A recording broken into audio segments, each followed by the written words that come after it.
I'd like to welcome everybody today. I'm President Garcia Morales, and I call this regular board meeting and joint meeting with the Audit Advisory Committee on November 14th, 2024 to order. The time is 5:01 p.m. I'd like to remind everybody to please silence your electronic devices. We acknowledge the land on which we gather is the territorial homelands of the Nuwu, the Moapa Band of Paiutes, and the Las Vegas Band of Paiutes. The Pledge of Allegiance will be led by yours truly. Before we go into the pledge, I want to acknowledge our students who are coming from Canyon Springs High School, ROTC, Cadet Captain Jocelyn Campos, Cadet Airman Eric Miguel, Cadet Airman Basic Andrea Valdez, Cadet Airman Basic Brianna Hernandez, and Instructor United States Air Force Master Sergeant Gina Escanes, retired. Please stand.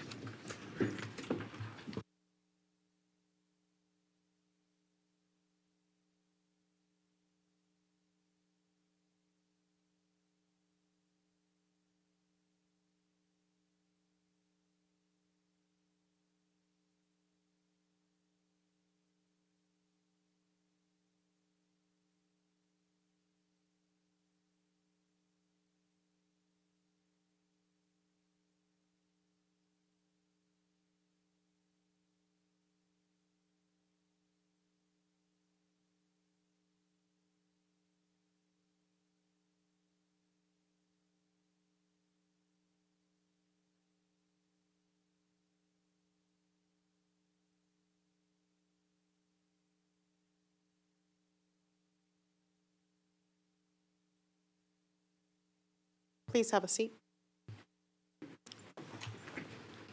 Thank you, students. All right, we're going to move on to the adoption of the agenda. Trustee Cavazos? Thank you, Madam President. At this time, I would like to make a motion to adopt the agenda as presented. Thank you. Do I have a second? Trustee Zamora? Thank you, Madam President. I will second that motion. Thank you. Colleagues, we have a motion by Trustee Cavazos, a second by Trustee Zamora. Please cast your vote.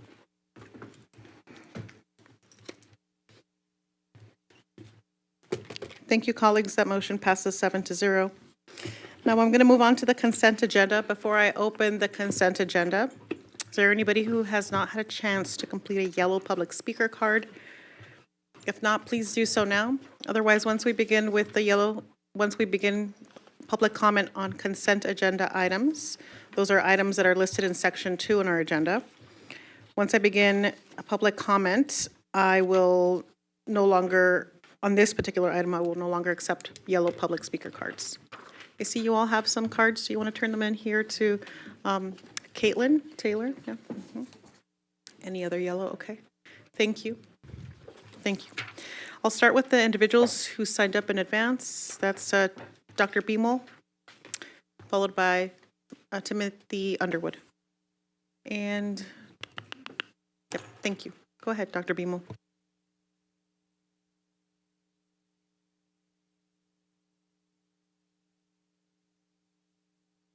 Good evening, Tiffany Beamel for the record. I'm speaking on 2.03, the AP and dual enrollment presentation. These numbers are promising, but there are a few observations I would like to point out as an AP question leader for world history and an AP teacher for this district. Number one, vertical alignment with middle schools needs to be more in tune. In order to build up these programs in the early phases in 9th and 10th grade, to prepare students for the rigor, a little more vertical alignment with the middle schools would go a long way. Number two, there are no requirements for AP teachers in our district in the same way there are requirements for teachers who teach dual enrollment. What I mean by that is, up until recently, most dual enrollment programs required the teacher to have a master's degree in the subject that they would be teaching in the high school. This limited the school being able to offer the program, or limited their options as to which teacher would be able to teach the dual enrollment classes, and forced administrators to allow teachers who may not have been the best options to teach dual. University of Reno does not have such requirements, and I think according to the grapevine, this is forcing a change with the other dual enrollment colleges in our valley. For AP teachers, however, there are no such requirements. We currently have first-year teachers teaching AP classes. That's not necessarily a bad thing, and I'm not saying it is, but I remember my first year of teaching and the stringent requirements of AP with following the course exam description, teaching students to write, think analytically, synthesize, and sometimes work on reading comprehension is a lot for a 20-year veteran teacher like myself with the extensive background and experience of working for the College Board directly. I can't imagine trying to do this as a first-year teacher. There's also the staggering statistic that was released that 66% of teachers are not even utilizing the tools that College Board makes available to them through AP Classroom. This is because there are no requirements for AP teachers in our district, none. It's something that administrators need to really look at and perhaps change the narrative with, because it's a grave disservice to the students. College Board writes the exam, College Board created the course exam description, College Board runs AP Classroom, which houses all the practice exams for the test. So when you hear a statistic like 66% of teachers are not giving their students the literal practice questions from the College Board, the people who write the tests, it's very frustrating. I hear all the time that this class is too much work. Rigor needs to come back to the classroom. Expectations need to rise. I have yet to take a college course in my 4 upper division degrees that didn't require homework. The expectation needs to change. Administration should look at the new AP courses and add them to their schedules. Don't be afraid to try something new. They're good classes and they've been vetted by the best of the best. I work with these professors and they're excellent at their craft. Give the classes a chance. At worst, it's one and done. At best, you've got new curriculum your students and teachers will love. I would also like to shout out Kenya Jackson and her office because she does way too much work for one person. She's awesome, and I appreciate everything she does for our program. Thank you. Thank you, Dr. Bimo. Thank you for those kind sentiments. Mr. Underwood? Thank you. I'm Tim Underwood. I'm a grandfather of 5, has been attending CCSD school since the 60s. Yeah, I'm old. I ran for the State Board of Education, or rather limped for it, to be honest, and got trounced. I didn't just lose, I got walloped. I have to tell you, Tricia Braxton, my opponent, she's got a mean right hook. She didn't just knock me out in the ring, she knocked me out of the ring. Consent agenda, please. Yeah, I'm the biggest loser in Clark County. But it looks like I'm not the only loser here, doesn't it? Diversity, equity, and inclusion, critical race theory, WPATH false standards for transgenderism, all a set of very strange and divisive ideas are the biggest losers overall. I am filled with joy to proclaim that DEI is dead. To suggest to an innocent, impressionable child that they may be born in the wrong body is a crime against humanity. Transgenderism in Southern Nevada schools will be eradicated. Mr. Underwood, what are you Yes. speaking to exactly? What item on consent agenda? Could you please illuminate I'm that? talking about the next year for CCSD. No, that No has more nothing will to the Clark do. County School District seduce 7-year-olds I'm into gonna sexual knowledge and activity. Excuse me. No more will Mr. black and Underwood, brown students be I've paused brainwashed your into time. attacking I've white paused your and time, Asian and students I'm not with going to return minority it. impunity. Can you please turn off his microphone? Thank you. Timothy, I'd like to give you your time back. However, you need to tell us what is the consent item that you're going to be speaking about. If you're here to not speak about consent item, then I'm sorry, I can't have you speak on the microphone. Do you have an item on consent agenda that you'd like to speak? Otherwise, we can move you to public comment on items not listed as action items on the agenda. Nope. Okay, then please have a seat. Justice has come to Clark County School. Thank you. Thank you. Please don't return. All right, we're going to move on. Mr. Underwood, it has been clear. Mr. Underwood, I'm going to turn off my mic. Am I going to ask, That have taken place. Gracias. Colleagues, we're going to move on. I don't have any other public comment items, I see individuals, so we're going to move on. Thank you. We're going to now seek a motion. Trustee Guzman? Thank you, President Garcia Morales. I would like to move that we approve the consent agenda. Thank you. Thank you, Trustee Guzman. Trustee Bustamante Adams? I second that motion. Great, thank you, Trustee Bustamante Adams. Colleagues, we have a motion by Trustee Guzman, a second by Trustee Bustamante Adams. Please cast your vote. Thank you, colleagues. The motion passes 7-0. We're now going to move on to the warrants.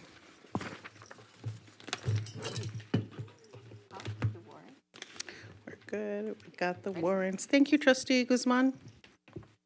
Thank you, President Garcia Morales. The ratified warrants as listed in the bills payable transmittal and board memorandum number 08-24-25 in the total amount of $322,534,273.75. Thank you. All right, colleagues, we're now going to move on to the joint meeting with the Audit Advisory Committee. I'd like to welcome the Audit Advisory Committee members to the meeting.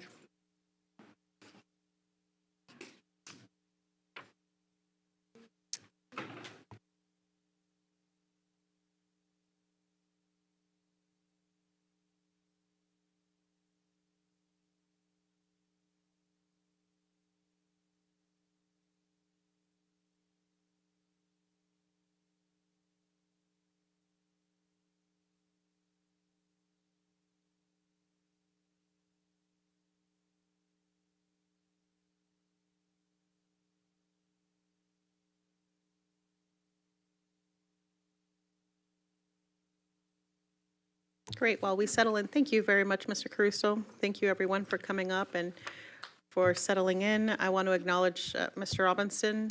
Josh Robinson is on the phone. Is there not yet? Okay. I know that he wasn't able to join us in person, but wanted to join us over the phone. So, this is I'm going to turn it over to the Audit Advisory Committee. Where do we begin? Thank you, President Garcia Morales. My name is Joseph Thornberry. I'll be chairing today's meeting in the absence of Mr. Robinson. First item on the agenda, 3.01, adoption of the agenda, joint meeting with the Audit Advisory Committee. We'll entertain a motion to accept the agenda. Member Hilton, motion to accept the agenda. Member Hammer, motion to approve. All those in favor? Aye. Aye. Any opposed? Motion passes unanimously. Item 3.2, motion to, is the motion to, correction, the approval of the minutes from the last Audit Advisory Committee, the meeting that was held on August 22nd, 2024. Are there any corrections or additions to the minute? Mr. Thornberry, before we go into that, forgive me, I need to note that this is an action item, and we are taking public comment on this item. So if anybody in the public who would like to speak on 3.02 has not submitted the yellow public speaker cards, please do so now. Otherwise, we'll move forward. We don't have any public comment on this item. Thank you, Mr. Thornberry. Thank you, President Garcia Morales.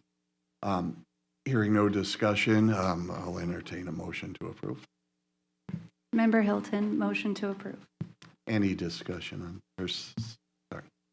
Member Hammer, second the approval. Any discussion? All those in favor? Aye. Motion passes unanimously. Moving on to agenda item 3.03. Any public comment? Thank you. This is not an action item. We will have colleagues, just for the purposes of flow, we will ask the Audit Advisory Committee to provide a presentation on the annual independent auditor's report for the fiscal year end 2024. And after the presentation, we'll have questions. Thank you. Good evening, Madam President, members of the board, Interim Superintendent Dr. Larson Mitchell. I am Diane Bartholomew, the interim CFO for the district. I can, thank you. We have at the table Kurt Schlicker, who is a partner and lead auditor from our independent auditing firm, Eide Bailly. We also have our volunteer members from the Audit Advisory Committee. And I didn't hear, I wasn't sure if Chair Robinson was on the phone. I don't think so, okay. And so we have Mr. Thornberry, as well as Ms. Hinton and Ms. Hammer. As part of item 3.03, We present the district's financial statements, also known as the Annual Comprehensive Financial Report, or the ACFR. It will be ending June 30th, 2024. So Mr. Schlicker will now go through some of our summary of reports and his key items of interest. Perfect. Thank you very much. Kurt Schlicker, partner with Ide Bailey, for the record. I'd like to spend a little bit of time today going through the financial statements of the district. There's a lot of confusion on what do these numbers mean. There's a lot of numbers in here. This is a very large document. It takes thousands of hours to put together. It doesn't come together quickly.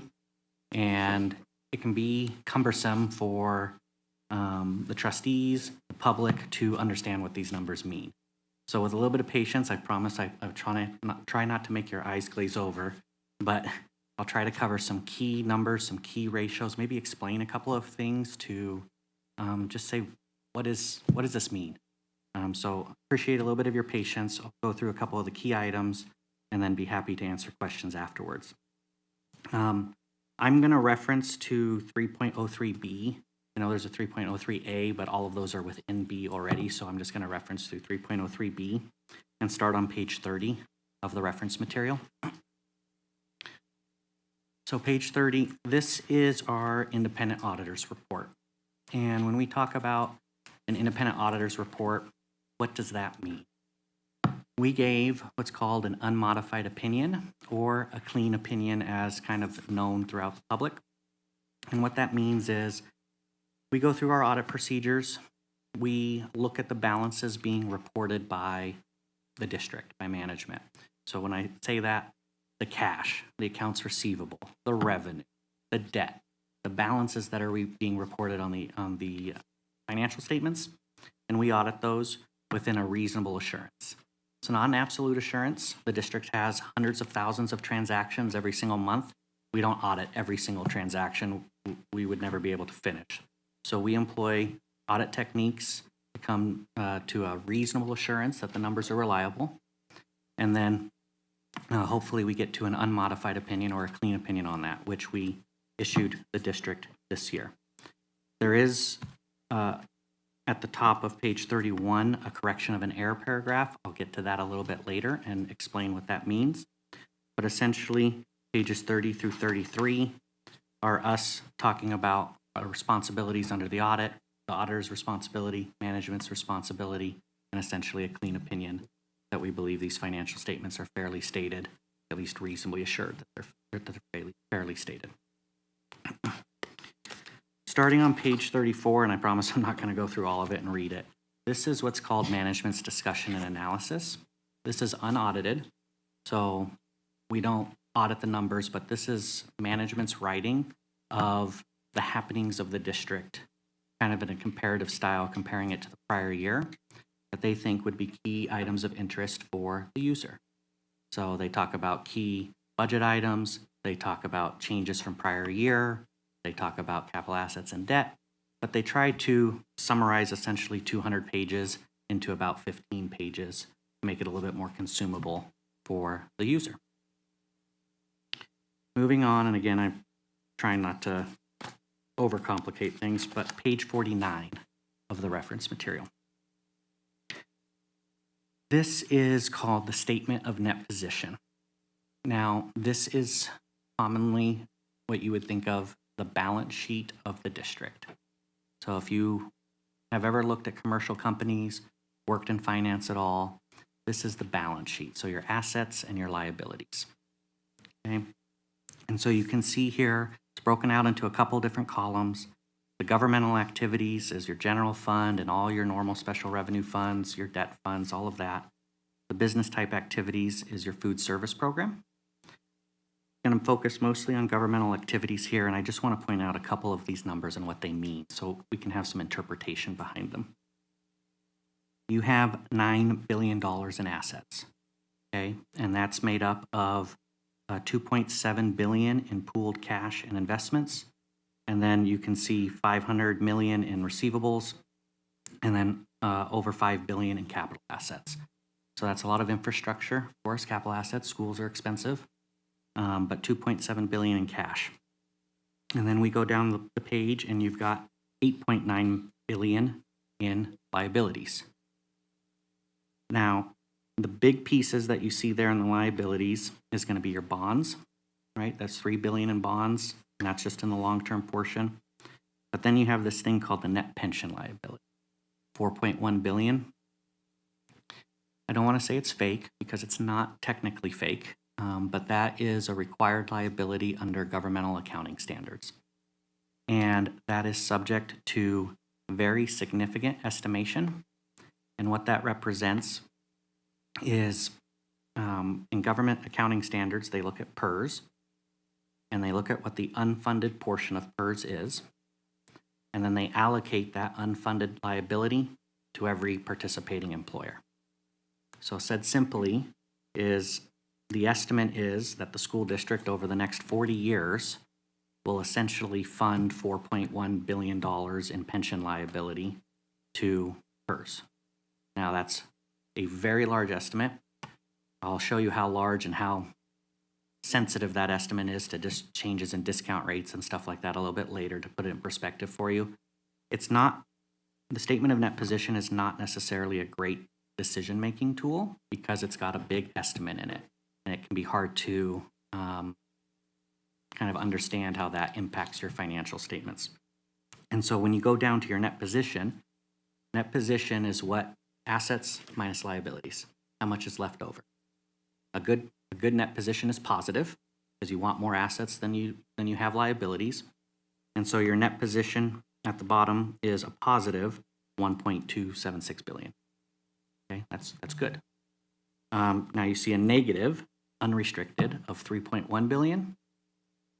That's being caused by that pension liability because that pension liability is so big it's drawing that number down, and that's really why that number is negative, and that is not a liability you have to cut a check for tomorrow. Okay, that's very estimated, very long-term, kind of a little bit arcane. Okay. Then moving on to the next page, 50 and 51. Kind of have to look at these two together, but this is what's called the statement of activities. And to put it nicely, it's probably the hardest to understand income statement you've ever seen in your entire life. This is an income statement for for governments. And it shows expenses first on the left by function, which is, instruction, support services, et cetera, by your budgetary functions. And then it moves to the right for program revenues, so charges for services, your grants, whether they're operating or capital. And then it comes down into general revenues such as taxes, your pupil center funding plan, stuff like that. So when we look and we go all the way to the bottom, your change in net position, and there's lots of lines here, was a growth of 515 million for the year ended June 30th, 2024. Okay, so to put it simply, on a government-wide basis, your income for governmental activities was 515 million, positive. So again, positive direction, financially speaking. Okay, moving on to the governmental funds, and that's pages 52 through 53. Here is where I would say users, and especially trustee members of management, here's where the numbers really start to make sense and are useful for decision making because they don't have huge pension estimates baked into the numbers. This is a current resources model. So we get rid of all the long-term stuff, all the stuff that's going to be paid over 30 years, all the big estimates. Where do we stand today and what is coming down the pike in the next year? And that's really what the basis of accounting for the governmental funds are. And if I was to talk to anybody about how do we evaluate the financial health of an organization, because that's key, right? I mean, we want to know how are we doing financially.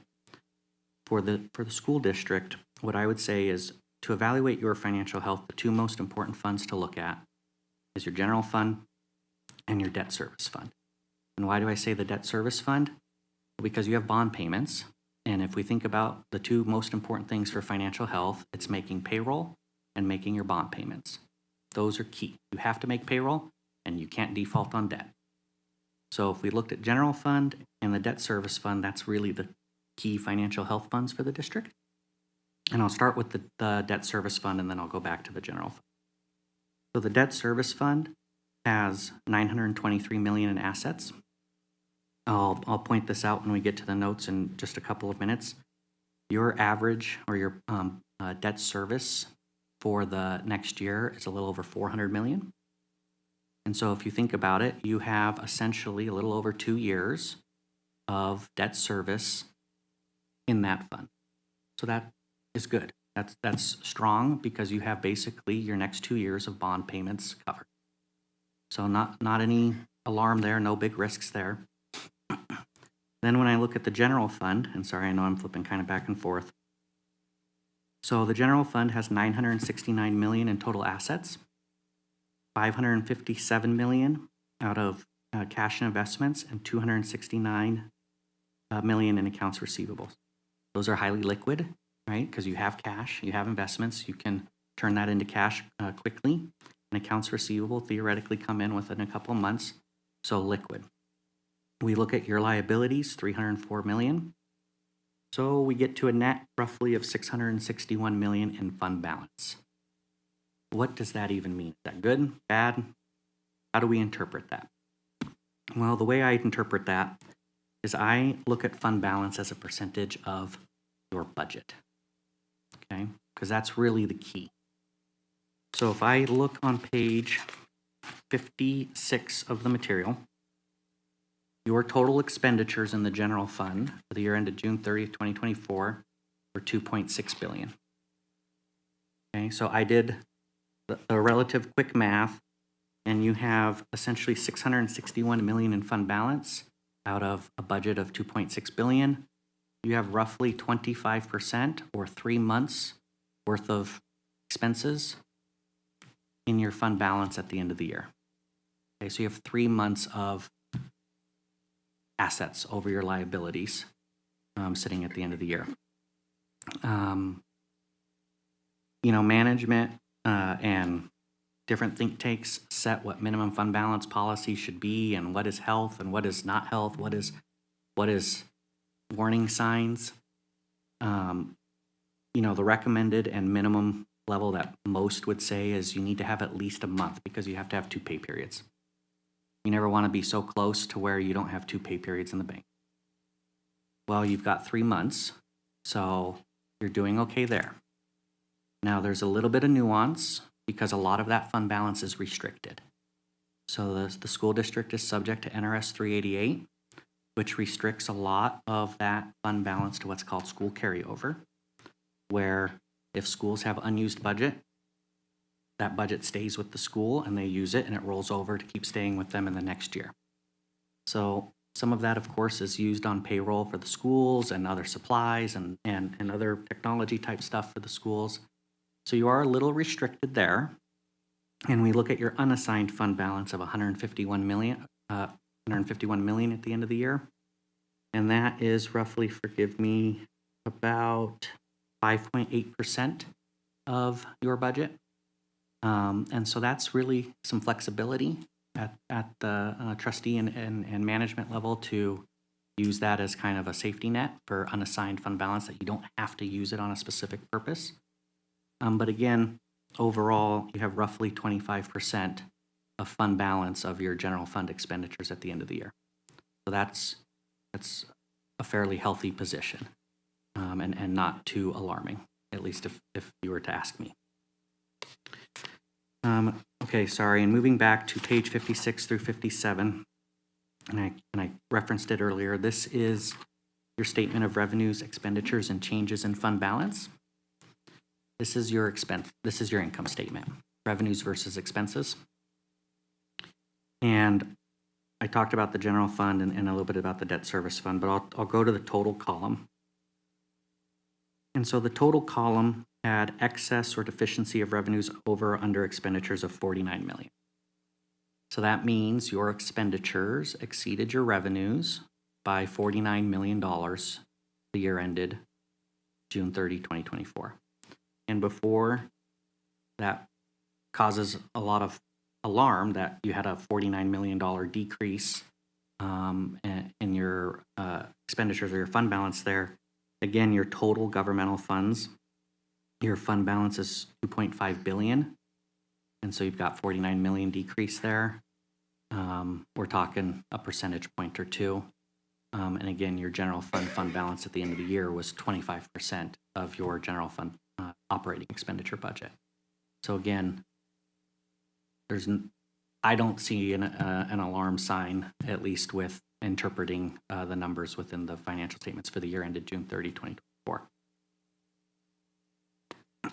Then moving on to pages 59 through 65. This is usually a very important statement to the user because this is your budget to actual performance. You do a lot of work to set the budget.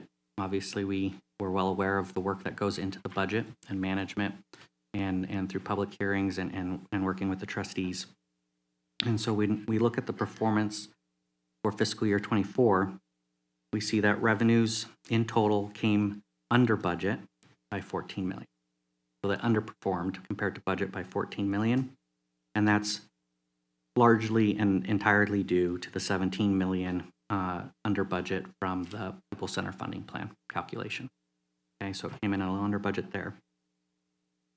But if we read more between the lines and get to page 65 of the material, you'll see that your expenditures came in under budget by 444 million. So yes, it underperformed on revenue by 14 million, but you performed better than budget by 444 million on expenditures. So that kind of works out and nets out to an overall betterment or a favorable performance compared to budget by $433 million in the general fund. Okay, there's always going to be over and under in revenue. There's going to be some timing differences there and different things that happen, but overall, positive performance to budget by $433 million for the year ended June 30, 2024. Then we're going to go quickly, and again, I'm trying not to make eyes glaze over, but to the notes, which start on page 77.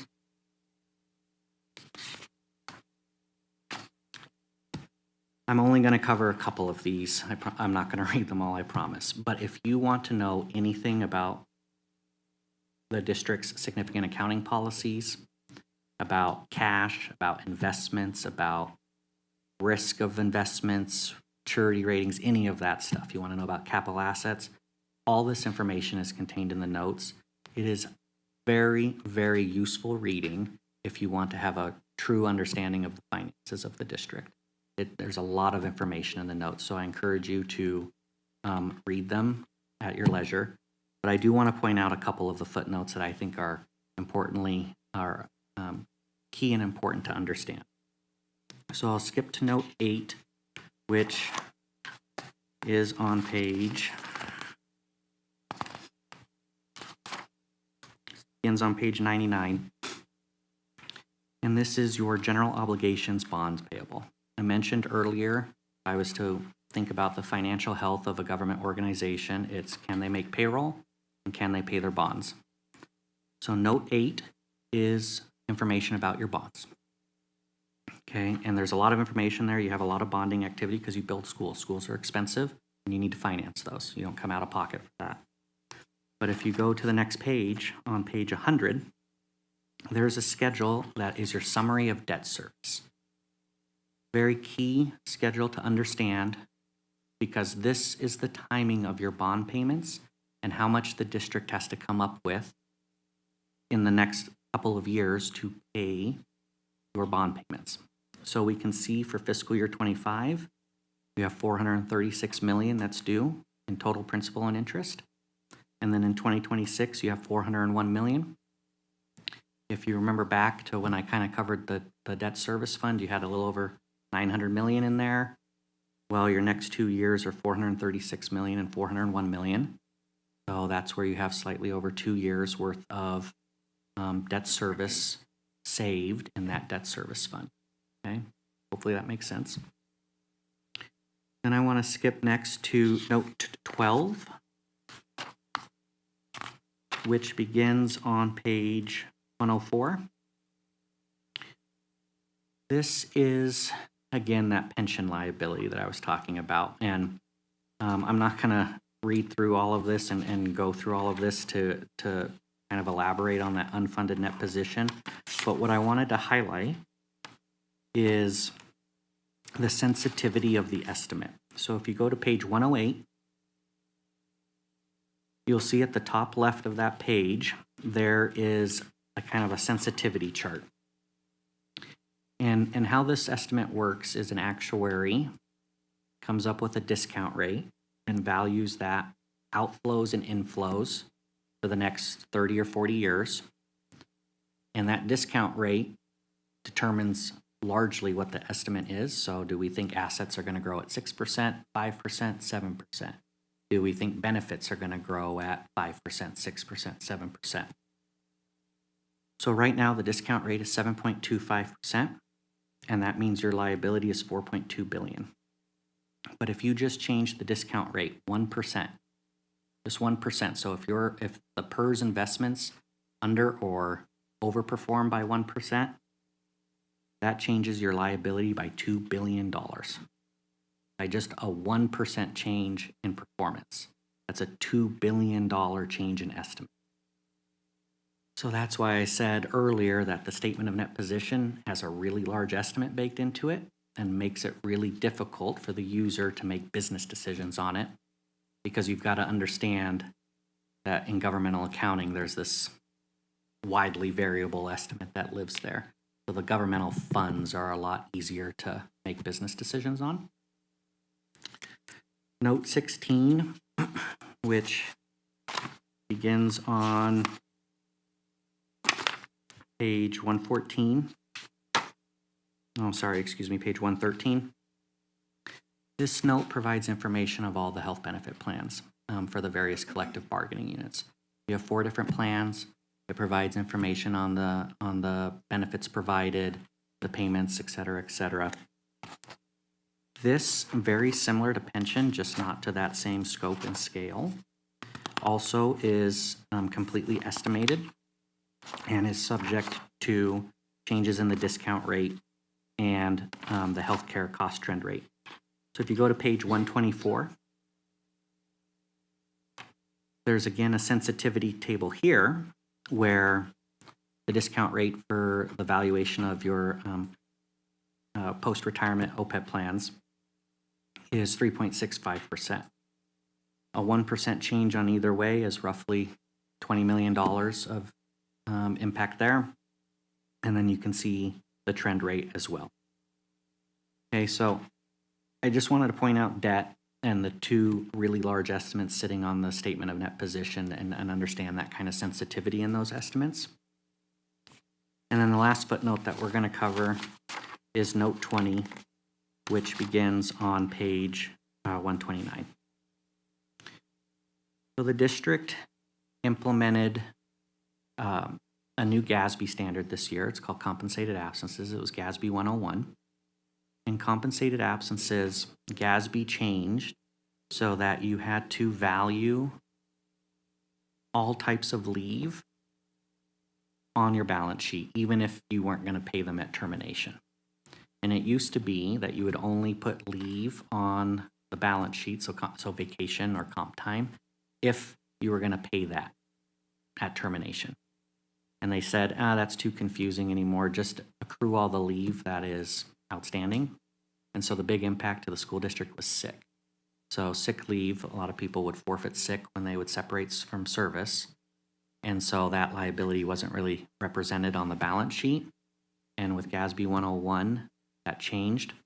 And just that change caused about a $258 million change to the liability presentation of the school district. And that represented essentially that sick leave coming on the books, even though you won't necessarily pay it at termination. But that's just a change in accounting principle.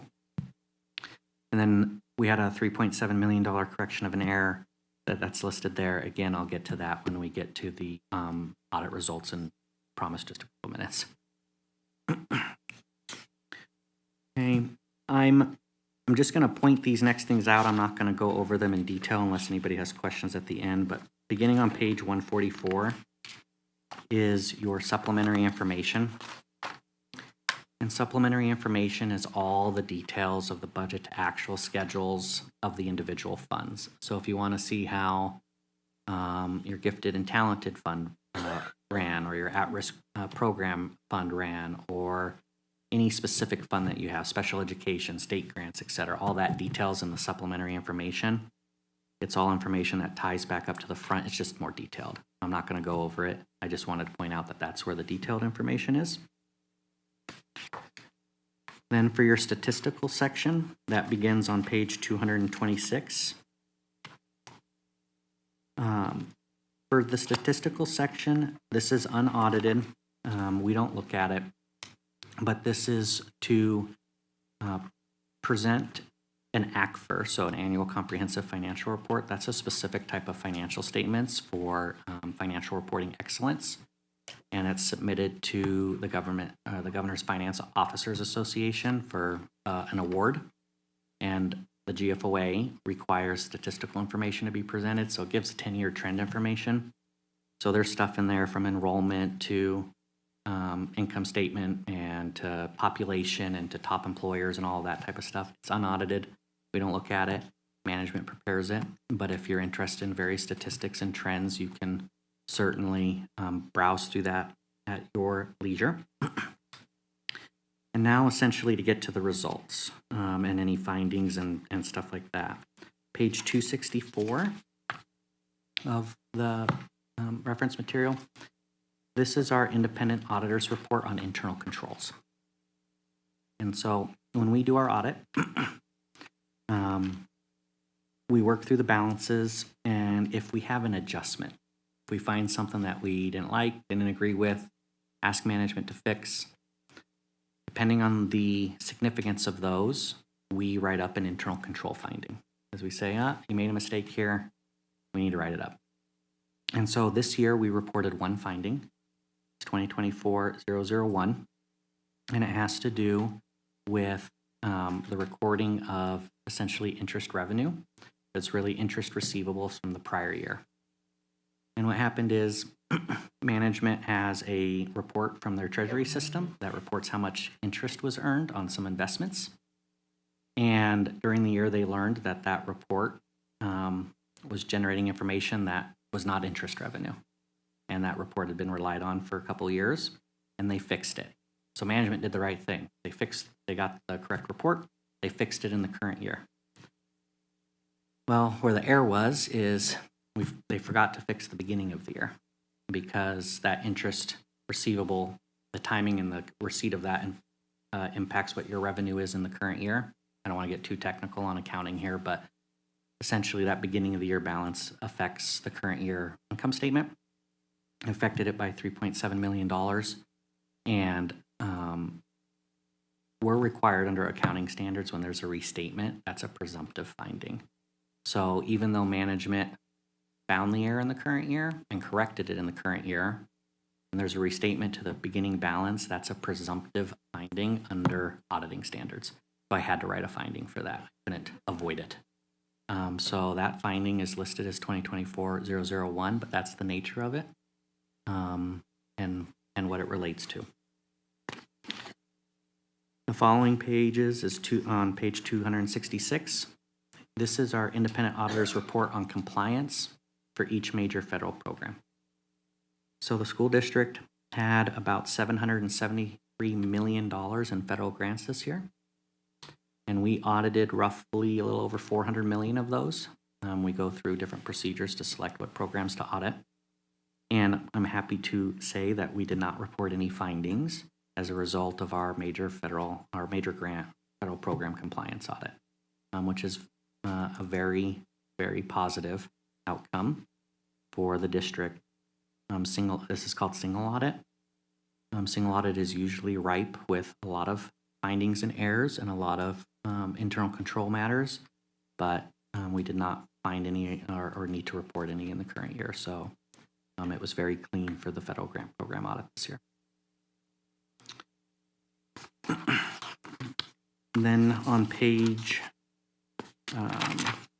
269, if you're interested, that starts your schedule of expenditures of federal awards, so you can see what federal programs the district is utilizing each year, what the expenditure levels are. And that goes through for several pages. And then on page 278, this is the schedule of findings and question costs. This is just a summary of what programs we audited, if you're interested, and what programs we looked at. Page 279 is the narrative of the finding that I just described. And then lastly, on page 280 is our auditor's comments, and that's where we look at statute compliance. And there was one statute item that was reported in the current year regarding unclaimed property. And essentially we looked at outstanding checks that were old for the district, and there's an escheatment a requirement that where you sheet old checks back to the treasurer's office at the state. The purpose of that is so that estates and other claimants can run an unclaimed property check through the state of Nevada treasurer's office to see if there's any unpaid, or uncleared checks for them. So not to be morbid, but typically so that their estate can collect uncashed checks or wages or something like that if they didn't cash them, unfortunately, before they passed. So that's kind of a check there. But anyway, there's a requirement for escheatment, which we noted that the school district needed to keep up on. And so that's really, hopefully I didn't bore you too much, but I know I went through a lot really, well, maybe not too quickly, but I'm happy to answer any questions that anybody may have. Are there any questions from the audit committee members? Member Hammer, I have one question on the material weakness for ICFR. So in management's response, it references the software inaccuracy, and when you were describing the nature of the deficiency, it sounded like certain items were included in interest revenue that were not supposed to be. So I just wanted to get a better understanding. Is that a reporting issue, or was that like an interpretation issue of the data? Yeah. Thank you, Kurt Schlicker, again for the record. Management runs a report from their treasury system that summarizes or gives them the number of what interest revenue is from their treasury system.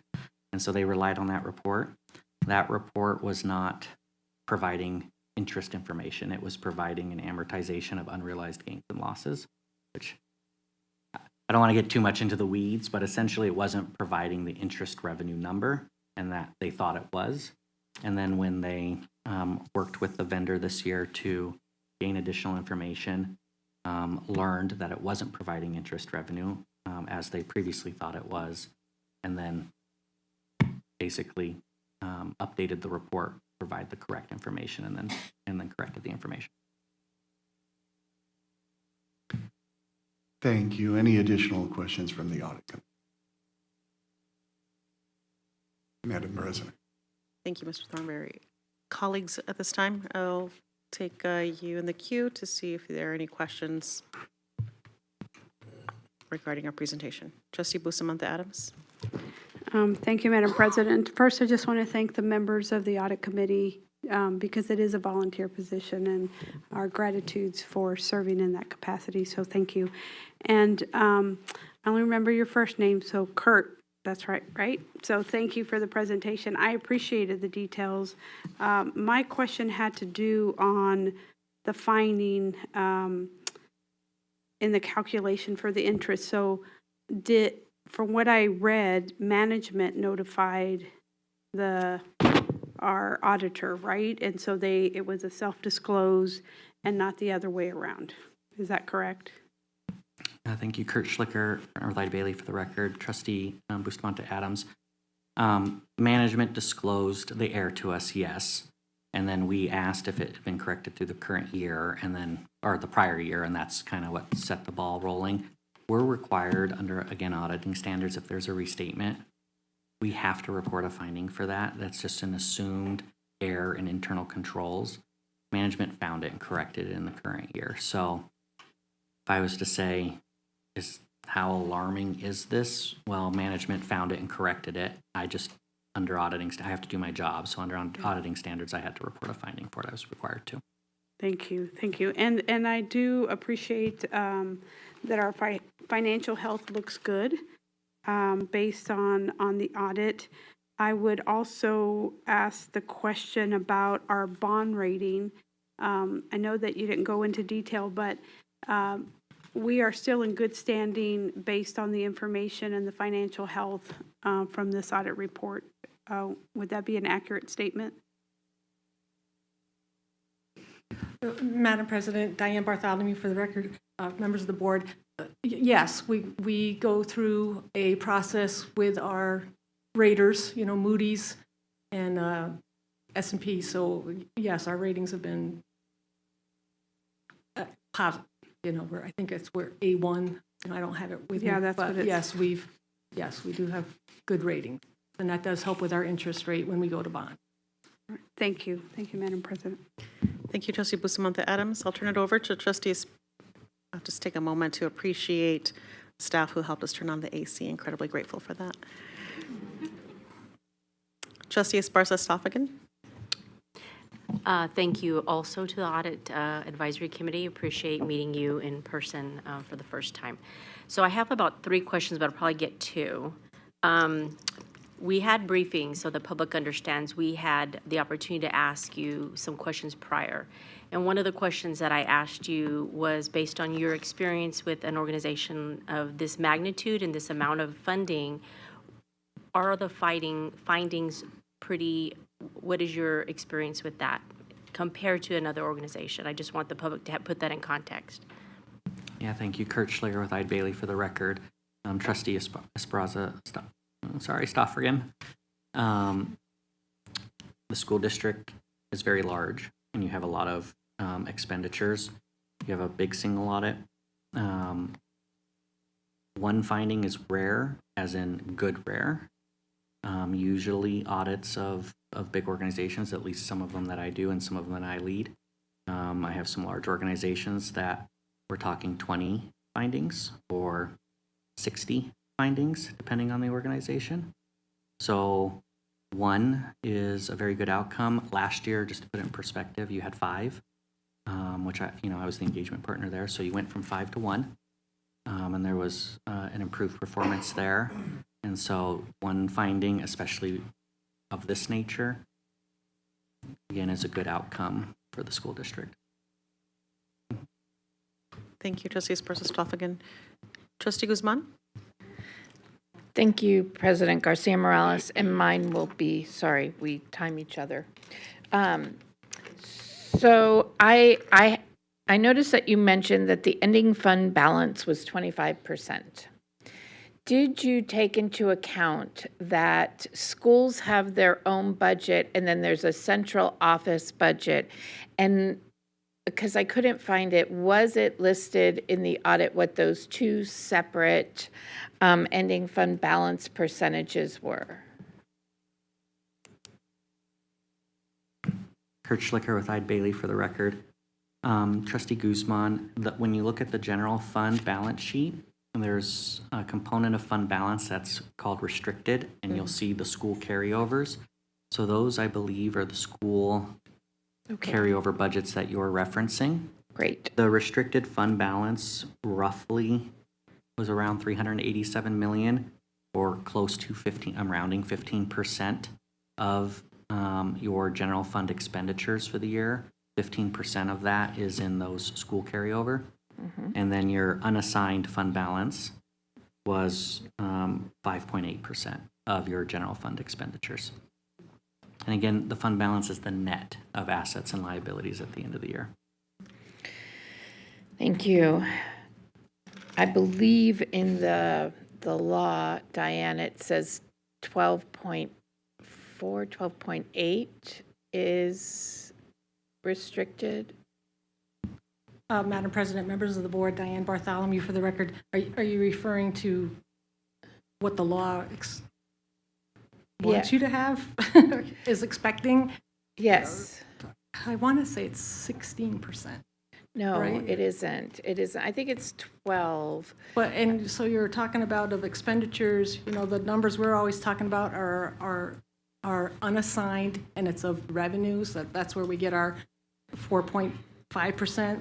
So for 2024, we were budgeted the 151 million is 4.5% of our revenues versus the other side of it that he's speaking to. Okay, I thank hope you. that makes sense. I know it's It does. confusing. It It's does make confusing. sense in my head. Thank you. Thank you. Thank you, Trustee Guzman. Trustee Johnson? Yeah, I just had a question about the debt service funds. How do we replenish that? I don't know if it was mentioned about how that gets replenished. We have 2 years worth of fund balance in there today, and then obviously 2 years from now. Good question. Madam President, members of the board, Diane Bartholomew for the record. So as you know, we have a very robust debt service program. So we go to bond twice a year, depending on our need. So our expenses have been very robust recently just due to expense and trying to get things built, finished, maintenance, whatever have you. So we tend to do 400 million a year. We'll do 200 in the fall, 200 in the spring. We've actually ramped that up to 600 million this past year. So we've already done a tranche of 400. We're going to do another tranche of 200 million here this spring coming up. And due to our spend, we'll probably try to do that same amount again, but we go to Debt Management Commission, where there's some other committees that we go through, that there's a process for us to get approved to do those tranches. But yeah, that's how we replenish our debt service fund, is through bonding. All right, and then the other question I had was, I noticed that the investment, at the start of the year, we had a projection of like I guess that was 1.7 million, and then mid-year adjustment was to 47 million, and then the actual came in at like 38 million. What are we investing in that would help us have the adjustment and then land in a final? Like, where are the investments being made? Madam President, members of the board, Diane Bartholomew for the record. So we do have a vendor that assists us with that process with investment. We have an investment committee. We actually just met the other day that assists us with that process. We're bound by NRS and certain other, an audit, to make sure that the investments we're making are sound, right? We can't buy Bitcoin, unfortunately. So, there is a process for that. And yes, so now that rates were at an all-time high for us at the, 5-6%, we were doing really well with investment earnings. So now that's starting to come down a little bit. We needed to adjust our budget a little bit. And we talked to Mr. Barone about some of the changes we needed to make with budget to make adjustments. So that was one of the pieces where our interest earnings. So yes, as those interest rates continue to come down, that's a double-edged sword. We like low rates, but for the district, it's tough. So Perfect. yes. Thanks so much for that. I appreciate that. Yes. Thank you. Trustee Brooks? Thank you, Madam President. Thank you for the presentation. Just a couple questions. You talked about the district being in compliance with NRS. Can you review some of the things that the district is in compliance with? Kurt Schlicker with Eide Bailey for the record, thank you. Trustee Brooks, as part of our audit, we look at Nevada revised statutes that have a direct, significant impact on the financial reporting of the district. So that means we don't look at everything. We look at a couple of the key ones that, in our estimation, are key. And primarily, we look at NRS 354 and Nevada Administrative Code 354, which is Local Government Finance Act. And so we look at budget and we look at some of the NRS requirements there. We look at NRS 388 because that is the school carryover and the school district processes there. And those are the primary NRSs that we look at. And so any statute non-compliance that we see, we report in, or the district reports, I believe, in note 11 to the school district. And so that's what we look at. And Again, we don't look at everyone, but we look at the key ones, and we didn't note any noncompliance through our audit procedures through NRS 354 or 388. Thank you. And then there was a bit of confusion as the district closed their books this year. Could you explain to the public and to members on the board what happens when you close the books and why a number would fluctuate the way that it did? Let me take that. Madam President, members of the board, Diane Bartholomew for the record. So you're referring to budget, in an effort to be uber transparent, we put out some information regarding our budget. So yes, our actuals did come in a little differently than what we budgeted. So we do have to, adjust our beginning fund balance that we had projected for final budget, but now we're going into amended final budget, right? We'll get that presentation next month. So yes, some changes were needed, adjustments were needed as normal. Okay, thank you. Thank you. Thank you, Trustee Brooks. Trustee Esparza-Strophigan. So I'm, okay. Okay. I don't know, maybe I missed it, colleagues. I didn't see this document, if it was posted. It's under the audit committee. That's where it is, okay. So this question's not really for you, it's for, it's operational. So I'm gonna put it out there. I think when we look at this as a high level and it's a review and we learned what we need to, evaluate. I look at on page 56, operation of maintenance of plants and services. This is just one little example. It's over $400 million. And I think about where we live in Las Vegas. We don't have water. So I'm wondering to our interim superintendent, what is going to be the next steps, having looked at all of this with your team so that the public understands what do we do with this information going forward? Just as one small example.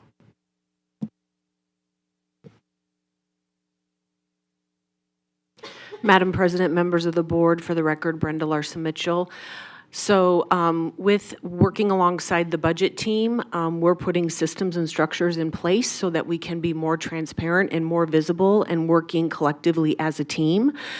We have reorganized our chief meetings, which includes all of our chiefs. They meet every other week. So as we gear up for the 25-26 school year, we are going to come together and look at expenses.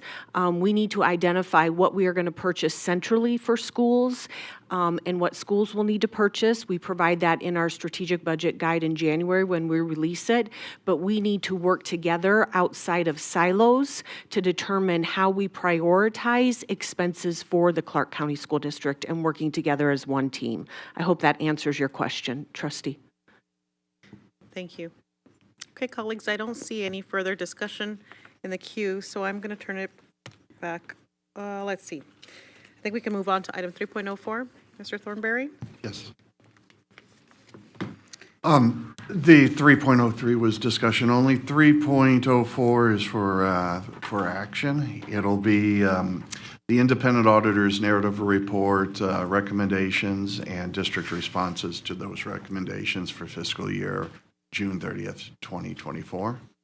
Excellent, thank you. I do, because it is a public, it's an action item, we do want to provide the public an opportunity to submit yellow public speaker cards. If you haven't done so and you'd like to speak on this item, please do so now.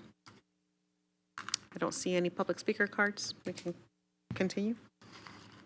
We'll turn it over to our CFO for... Madam President, members of the board, Diane Bartholomew, I am, item 3.04 is the actual document that the committee and the board takes action on regarding the acceptance of the work and its results. So I leave it to the board. Thank you. To the board members, do we have any specific questions to the Audit Advisory Committee members or have comments or questions? If so, this is the time to do that. Otherwise, I'm seeking a motion. Trustee Bustamante Adams. Thank you, Madam President. I moved to approve the audit report. for fiscal year in June 30th, 2024. Excellent. Thank you very much. Trustee Satori? I second the motion. Thank you, Trustee Satori. Colleagues, we have a motion by Trustee Bustamante Adams, a second by Trustee Satori. Please cast your vote. Forgive me, Mr. Thornberry, I skipped over this. Do we need to, like to ask your committee members to also cast their votes, or? The committee, audit committee, will need to vote on this as well. Okay. How about you all go first, and then we'll go next. Thank you. I'll entertain a motion to approve. Member Hammer, motion to approve. Member Hilton, second. Any discussion? All in favor? Aye. Any opposed? Motion passes unanimously from the audit. Thank you, Mr. Thornberry. Okay, colleagues, thank you for casting your vote. Okay, that motion passes 7-0 on our end. Okay, I think we can move on. Item 3.05 is the recap of budget appropriation transfers for the period of July 1st, 2023, ending June 30th, 2024. We will turn it over to our CFO for a comment. Madam President, members of the board, Interim Superintendent Dr. Larson Mitchell, Diane Bartholomew for the record. So item 3.05 is a summary of all the transfers the board has already approved throughout FY24. You'll see them tonight in your agenda on 2.05. But so they need to become part of the act for filing, and so come before you as a whole document for the year. Okay, this is the point, colleagues, where this is an action item. So if we do have public speakers on it, please, and you'd like to speak on this item, please submit a yellow public speaker card for this. I do not have any at this time. So we'll continue to discussion. Questions. Colleagues, do you have questions for the Audit Advisory Committee at this time? So please add yourself to the queue. Otherwise, we will seek a motion. If there are no questions, please don't get in the queue. I'll turn it over to Mr. Thornberry and the Audit Committee to vote on this first. Thank you, Madam President. For the Audit Committee, we'll entertain a motion. Member Hammer, motion to approve. Member Hilton, second. Any discussion from the Audit Committee? Hearing no discussion, motion on the table is to approve. All in favor? Aye. Any opposed? Motion passes unanimously. Thank you, Mr. Thornberry. Colleagues, at this time, I'm seeking a motion. Trustee Guzman. Thank you, President Garcia Morales. I move to pass 3.05, the 2023-2024 recap of budget appropriation transfers.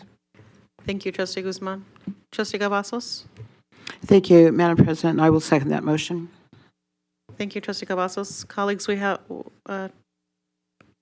Trustee Bustamante Adams. Forgive me, colleagues, before we go into the action, I'm going to turn it over to Trustee Bustamante Adams. Sorry, I accidentally pressed my button. Oh, no problem. We will take you out of the queue. Thank you. All right, colleagues, we have a motion by Trustee Guzman, a second by Trustee Cavazos. Please cast your vote. Thank you, colleagues. The motion passes 7-0. We're going to move on to public comment on items not listed as action items on the agenda, specifically for the joint meeting of the Audit Advisory Committee. This is the time for the public to submit yellow public speaker cards if they'd like to speak on an item that has not been brought up during this particular section of the agenda. I don't see any. We do see some. I can see clearly now. The brain is gone. Thank you. All right, Mr. Gomez, come on up. You are our lone public speaker, not to be confused with a lone wolf.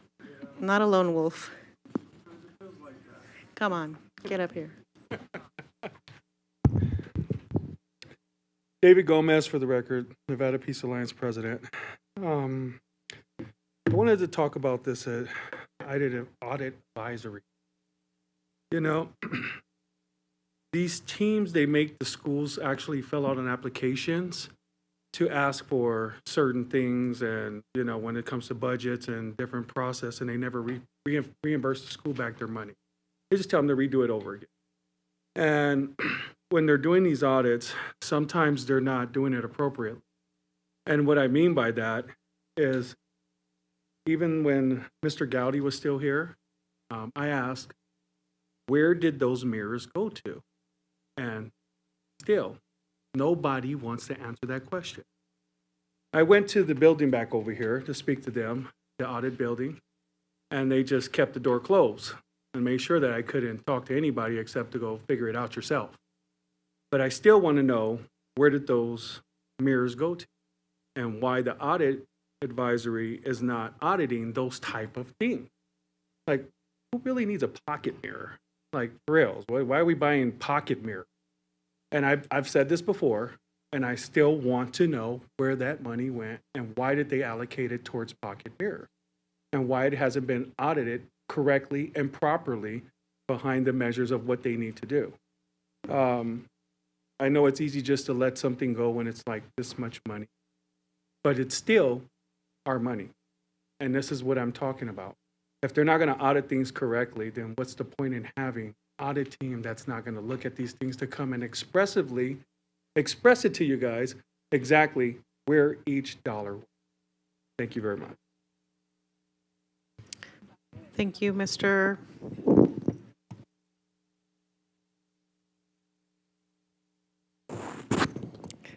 Thank you, Mr. Gomez.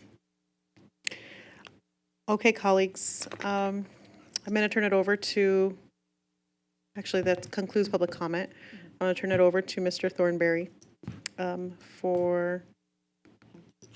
adjourn the meeting. Thank you, President Garcia Morales. At this time, we'll move on to agenda item 3.07, adjournment of the Audit Advisory Committee.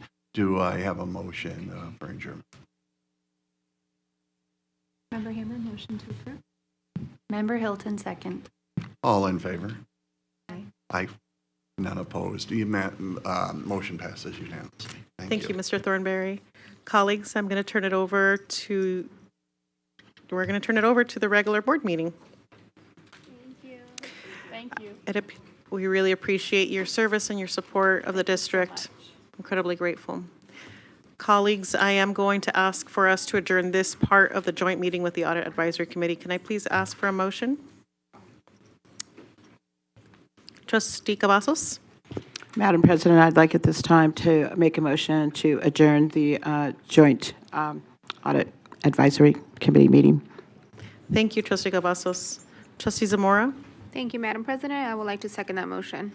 Thank you, Trustee Zamora. Colleagues, we have a motion by Trustee Cavazos, a second by Trustee Zamora. Please cast your vote. Thank you, colleagues. The motion passes 7-0. The joint meeting with the Audit Advisory Committee is adjourned. The time is 6:14 p.m. We're now going to move on to, but wait, there's more.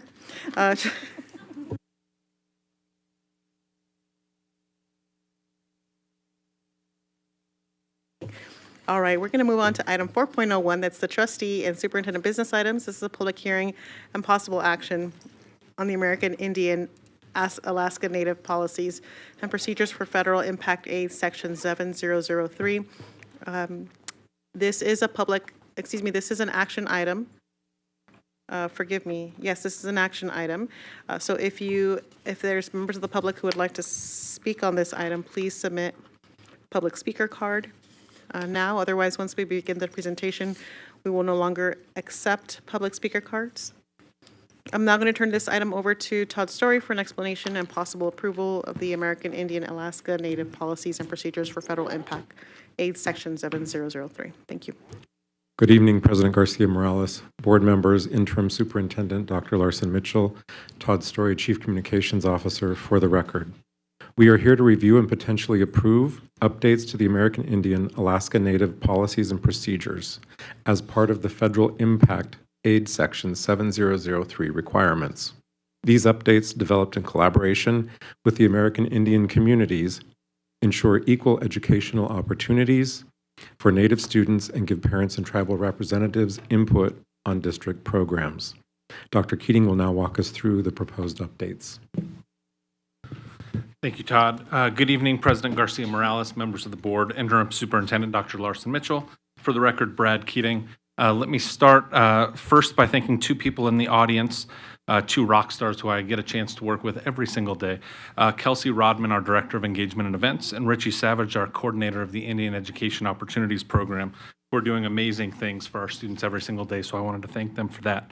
It is because of their hard work and effort every single day that we are here today and able to tell you how closely we are working with the local tribes and our Native families to strengthen both the general education programs and the Indian Education Opportunities Program. The proposed updates reflect input from the federally recognized tribes, Native communities, and families. There are 9 key updates for your consideration, and I will walk you through each one of those. Number 1, revising the communication methods for the Mawapa Band of Paiutes to better align with their preferences via email. Number 2, adding the Mawapa Education Support Center and a virtual option for all parent committee meetings that we have. 3, allowing tribes to choose flexible meeting locations, removing the preset locations that have been there previously. Number 4, expanding communication methods to include newsletters, mail, emails, and phone calls. Number 5, shifting the annual reporting date from October to June for more accurate academic data of those students. Number 6, designating the Grants Development Office to serve as the primary contact for families with regard to surveys. Number 7, adding a new section outlining communication methods for after approval, including email, the IEOP website, and public meetings. 8, further revised communication methods per the Mawapa Band of Paiutes requests. And number 9, we corrected within the IPPs the link on the CCSD website to the CCSD website within the IPPs. It is important to note for all of you that while most of these items are already in place and in practice, the tribes and the program office felt it was essential to have all of those changes officially documented in the IPPs, as the IPPs are revised annually and provide structure and transparency for all parties. Public notice of this hearing was published in the Las Vegas Review-Journal from November 1st through November 7th to allow ample time for interested parties to make plans to attend tonight's meeting. With that, I will thank you all for your consideration of these updates, which reflect our ongoing commitment to meeting federal requirements and improving opportunities for all of our Native students. Thank you. Thank you very much. At this time, colleagues, I'm going to ask if there's any discussion of the board. Otherwise, I have a statement to read, and then we can keep moving forward. Again, discussion, then my statement, then an action. Trustee Cavazos? Madam President, did you want me to wait until you read your statement? Yes, please. Okay. Do you have questions? Any questions? Just statement? Oh, got it. Yeah, we'll turn it over to you, Trustee Cavazos, as soon as I finish the statement. So colleagues, I don't see any other members in the queue. I will read that this is the time and place to conduct a public hearing on discussion of and possible action on the approval of American Indian/Alaska Native policies and procedures for the Federal Impact Aid, Section 7003. I don't see any public speaker cards on this item.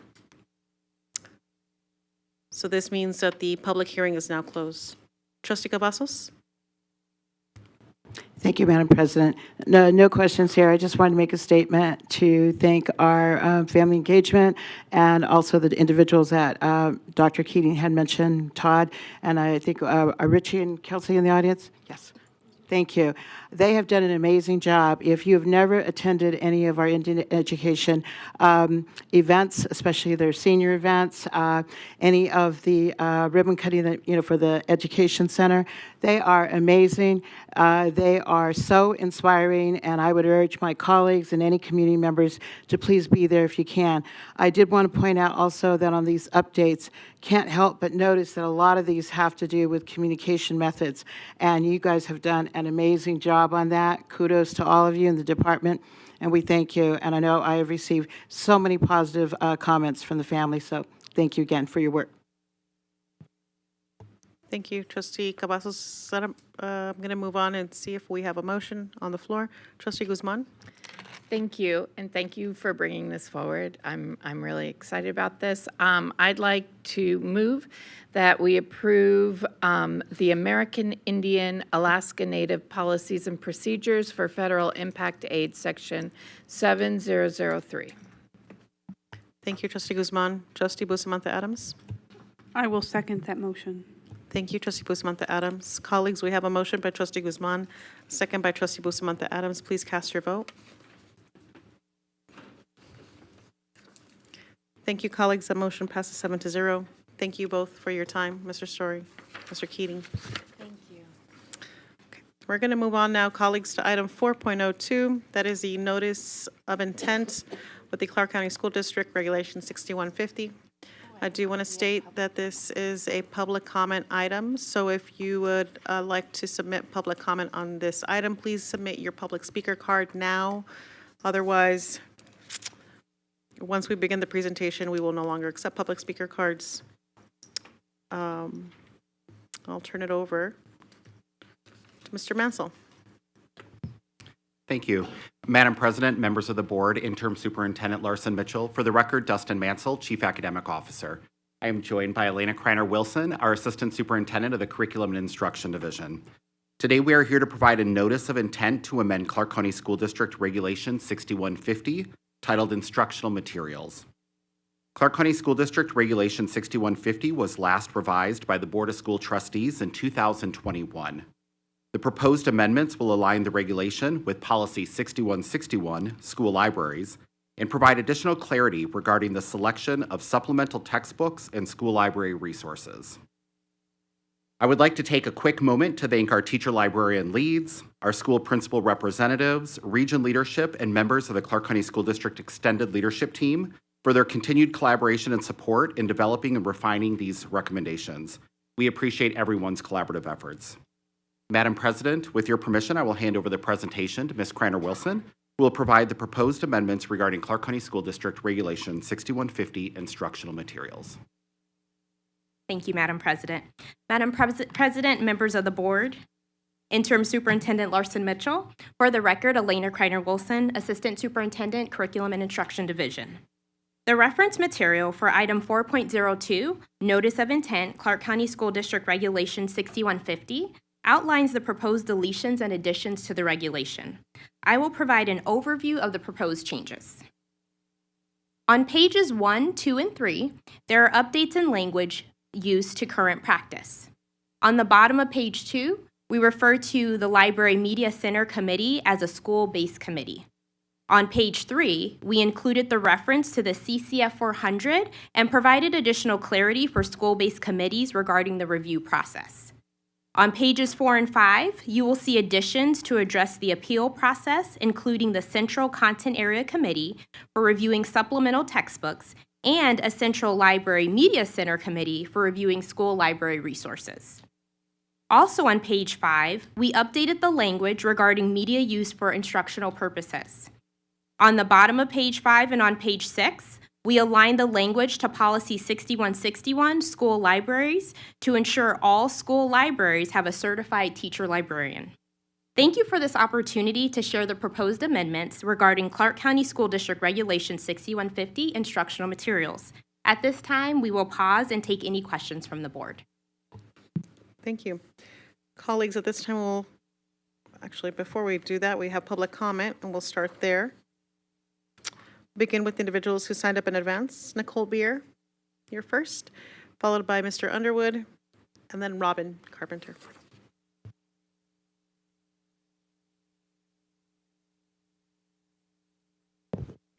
Thank you, Nicole Beer, for the record. I come before you today as many things. I'm a librarian, a teacher, a wife, an activist, a rebel, a survivor, a target, a queer, but the title I love the most is mom. I tell you these things to demonstrate to you that I'm more than the names than the two new board members call me, like pedophile, groomer, human trafficker, over and over again. I'm a mother and I'm a teacher. Those are the two things I was born to be.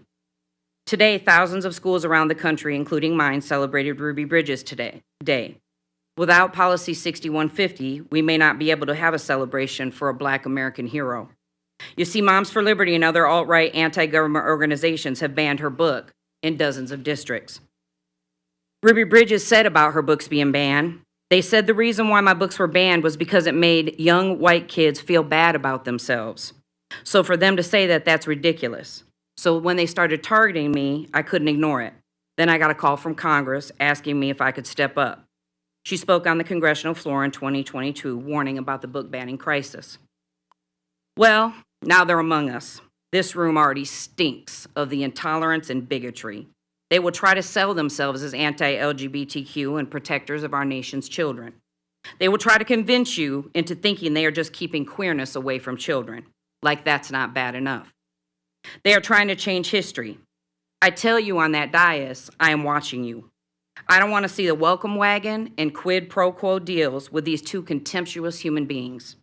They can't help themselves. You see, they're power-hungry, indoctrinated humans who've gone too far to have any help. The only folks among you who spoke out against their racist, homophobic campaigns was Trustee Cavazos, thank you, and Trustee Esparza Straufigan. We thank you for your courage. If any of you decide to align with their censorship mission, know this. I am watching. We are watching. Know this. I'm sorry. An educator to this valley will deliver our fury upon those who collaborate to marginalize any of our students or staff. Consider this a formal warning to the community. When Ruby Bridges was 6 years old, she was often seen praying for the racists who protested against her school integration. These terrorists will get no prayers from me. But know this, only God will be able to help collaborators who would go against us and be our enemy, and enemy against public education. Thank you. Thank you. Is Timothy present? Otherwise, we'll move on to Robin.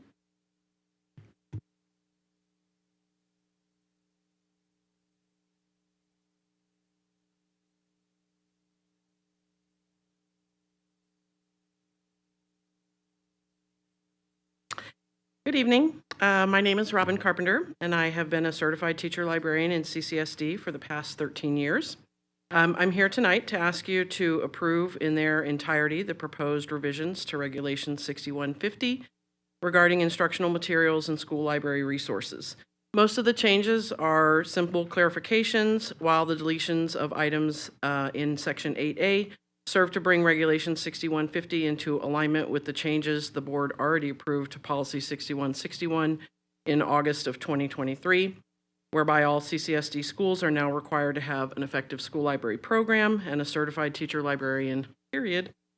Tonight, with Thanksgiving just a couple weeks away, I want to use my time to thank the board members and CCSD leadership, both past and present, who have worked for and or voted to support school librarians and libraries and ensure that they are the inclusive, diverse, responsive, and professionally staffed places that our students need and deserve. Trustee Brooks, you were there right at the very beginning with Trustee Garvey helping to get the process started to improve school libraries in our district, and I thank you. Trustee Cavazos, you've always voted and been vocal in your support of school libraries and their mission for students. Thank you for that. Interim Superintendent Larson Mitchell, you were right there in our meetings with the former superintendent as we all discussed how to make libraries better for the benefit of our students. Thank you. And Deputy Superintendent Gutierrez, you jumped right in this year with your support and direction. Thank you for that. And I cannot leave out Dr. Mansell, who has been the best promoter of school libraries that we could have ever hoped for. I know that libraries fall under his purview as Chief Academic Officer, but it has always been very evident to us that his support of libraries and librarians is a part of who he is as a person and an educator, and not just merely part of his job. History teaches us that book banners are never on the right side of history. So school libraries and the students they serve will continue to need support from district leadership and this board. Now, perhaps maybe more than ever. School librarians look forward to continuing to count you among our allies. Thank you very much. Thank you. Is Glenda Alberti present? Welcome. Good evening. My name is Glenda Alberti. I have been both an English teacher and a teacher librarian for a bunch of years. I'm currently a teacher librarian in a CCSD school. I'm here to support the proposed changes to Regulation 6150, instructional materials. The changes include basically three main ideas. First, edits to how instructional materials are selected, edits to how to proceed if an instructional material is challenged, and editing to match that language in Policy 6161, school libraries. The first two proposed changes are mainly clarifying the wording about selection and challenges of instructional materials. It is incredibly important that this policy is extremely specific and clear.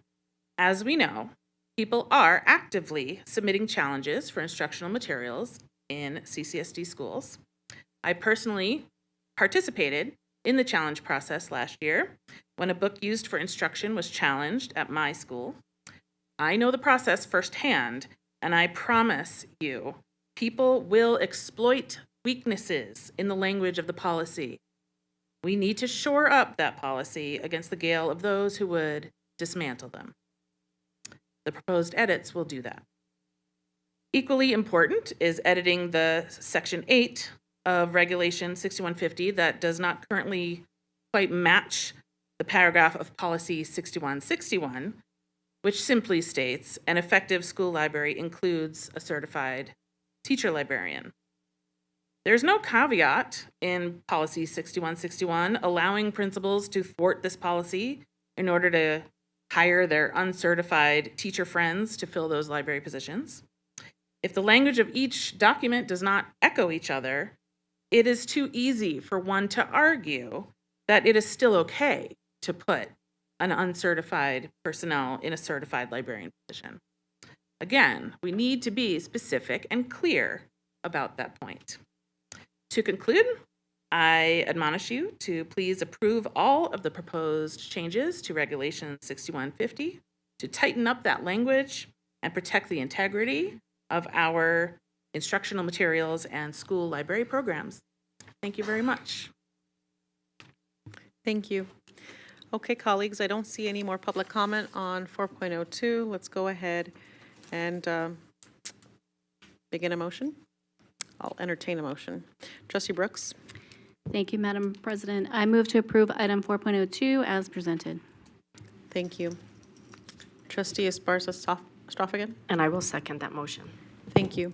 Colleagues, we have a motion by forgive me. I notice we have Trustee Barone in the queue. Trustee Barone, do you have a question? Yes, okay. Thank you very much, Madam President. Comment and question. I myself, although I'm just a regular classroom teacher, believe it or not, I actually do have some educational philosophy behind me. I am a Krashenite. If you've done any sort of research, I very much subscribe to the Stephen Krashen way of thinking here. The number one predictor for student achievement is a fantastic library. And he argues that the very best thing that that schools can do to lessen the gap between those who are in poverty and those who are not is to invest in libraries. Sadly, over my last few years here, over 3 decades in education, I'm not sure, I can't put my finger on it, but I'm not sure where we're at with literacy, with you know, you think that with these phones that, since they're like a visual type of media, that literacy levels will be going down, but I'm not sure of that. I'm really happy to see that our district will be investing in professional librarians. In my heart, I'm jumping for joy for that. I think that's fantastic. But when we look at protections, I guess my question is this. Is there any, this idea of protecting our students, I think it goes both ways. Because, I think it's wonderful that we have advocates, for our children's future and all that. But I don't understand if, if all of a sudden we have people here from Florida who, I guess in Florida, they're famous for banning books about and this, I'm not making it up, about male seahorses. That and of course a male seahorse, he's the one who actually looks after the baby seahorses, right? Fantastic fathers, right? Hey, but in Florida there was actually a movement to ban a book because I guess that was just too gay for these people. having and it's a children's book, and it got banned in a few districts there in Florida. And so the big question that I have is do we have any protection from keeping people who do not belong, they don't live in our neighborhoods, they don't pay taxes here? Do we have any protection from them going online, doing some research, finding these books, and then coming here just to make a political statement to get elected on their own crummy board or whatever, right? I guess that is my question. Do we have any protections for our neighborhood schools from outside political influencers? That's a heck of a question, huh? What is the question? Exactly, what's the question? I'm sorry, excuse me. The question isn't really that difficult. It's philosophical, but Yeah, is it a spiritual question? Is it a emotional? The question is, I can understand if we have people from the same neighborhood filing, protests and coming in to talk about it. But we're talking. They certainly don't live in North Las Vegas, right? I don't want them coming in telling our parents, our children, what they can and can't see. Especially if I want to read about a seahorse, I'm a dad, and I'm thinking about making a fund just to go ahead and maybe buy a seahorse aquarium and I'll do a drawing, and I'll probably do an aquarium for any school that applies for it. Okay. Is that a promise? Is that a promise? No. I'll set aside some money, and I'll have a drawing for your very own seahorse aquarium. CCSD School Board of Trustees auctions off a seahorse farm. No.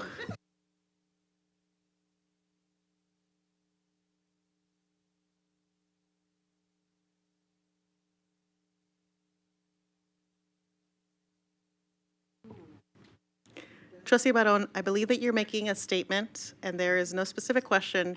However, the policy, which we've all received through our briefings, has some pretty clear statements about what is acceptable and what is not, and provides regulation guidance for schools for materials that's available at the library. And regulations are meant to protect the district. And at any point in time, the district can make changes to regulations that allow them to offer clarity, schools clarity on any which way. And so the Board of Trustees can also vote for that. I want to be present to the fact that there is a motion on the floor and a second. And I see Trustee Esparza-Stoffagen is in the queue. So, thank you for that levity, Trustee Barron, a little bit. But no, in all sincerity, I think it's important to understand the significance of this regulation being revised. So can you just, I'm going to ask Madam President, I want to ask a question just to bring clarity about what's different. So there is something specifically different in the process. Could you just highlight that for us, Dr. Mansell, and then we can move on, hopefully. Thank you for the question. Trustee Esparza-Stoffagen. Madam President, members of the board, Dustin Mansell, Chief Academic Officer for the record. Yes, there is definitely an addition to add additional clarity around the review and selection process and any challenges with the addition of a central-based team to provide guidance and support if needed. And the other big change is to align Regulation 6150, instructional materials, with Policy 6161, school libraries, to ensure that every single school library is staffed with a licensed teacher librarian. Thank you very much. All right, colleagues, we're going to go back to our motion. A motion by Trustee Brooks, a second by Trustee Esparza-Stoffagen to approve notice of intent. Colleagues, please cast your vote. Thank you, colleagues. That motion passes 7-0. Thank you. Thank you. Thank you. All right, colleagues, we are now going to move on to public comment. This will begin with individuals. Forgive me, if there's anybody in the public who would like to submit a yellow public speaker card and has not done so, please do so now. We'll begin with the individuals who signed up in advance, and then we'll go through yellow cards. We'll begin with Dr. Beamel, followed by Jordan Wenger. and Andrea Sanchez Martinez.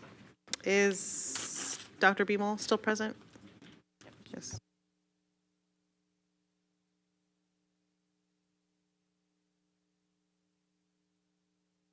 Yeah, whenever you are. Good evening, Tiffany Beamel for the record. Our school hosted 8th grade middle school visits this week, and it has been an insightful experience. I've always taught high school, I think for a reason. Kudos to middle school teachers, for sure. I've enjoyed talking with these young students and listening to their thoughts on high school and what they anticipate life will be like as they walk our halls and sit in our classrooms. How big and scary everything seems and feels. This program is really wonderful because it really does spark some curiosity for these kids before they create their 9th grade schedules. It gives them an idea of the community they're going to join. It gives our seniors a chance to show off their leadership skills. Shout out to Spartan Student Council. And they really are able to hone the skills they learn in their time with us. I'm thankful for the opportunity to have this experience and thank my administration and our feeder school, middle schools for making it happen. One thing I noted, however, when talking about Advanced Placement Human Geography, the 9th grade introduction AP class, and the benefits of taking AP classes with 8th graders, was their disdain for having to do work. In every presentation I gave, a student asked the question, does this class require work? Every single time it threw me for a loop. Shouldn't all classes require work? What classes are you sitting in every day that don't require work? I didn't ask these questions, more because I really feared the answers, but it left me wondering, what is happening? When more than one kid in more than one focus group is asking, you start to wonder. I'm worried about the lack of rigor and what's doing to our students. Current statistics out of freshman college classes are frightening with an over 50% washout rate, with students not being able to write or refusing to read. And please don't get me wrong, I'm not trying to say that college is for everyone, but look at statistics for entry-level employment as well. Employers report in staggering numbers that they have entire groups of young people who call in, who come in late, who don't want to do the tasks for the jobs they were hired for, etc. It's a strange feeling when you think about it because never in a million years would I have thought to tell a teacher, nah bruh, I don't feel like writing that essay today. Or say to my boss at 18, I'm not coming to work because it's too cold. Yet both of these examples are straight out of the headlines. I'm not trying to point fingers or place blame, but this epidemic is growing, and in the best interest of students, we need to try to get ahead of it. Maybe bringing some fun back into the classroom, maybe making school worth something, maybe rigor, relevance, and relationships, Ronnie T's tried and true mantra to success. I don't really know, but we definitely need to do something. Thank you. Jordan? Hello. Madam President, Interim Superintendent, Trustees, my name is Jordan Winger, and I am a school psychologist and a member of the CCA Executive Board. Elections are over, and we must look forward. The next legislative session is critical for this district and for our students. It's going to be a heavy lift. Legislators will demand answers and will certainly seek to hold CCSD accountable for the chaos that has occurred over the last year and a half. CCSD received the lion's share of the $2.4 billion investment they made last session, and yet they did not move the needle. Why? The answer is not simple, nor is it surface level. I implore this board and its new members to dig deep, search for answers, and be a part of the solutions. This board truly needs to change its view of the state. Legislators and the governor are not here to pick on or punish this board.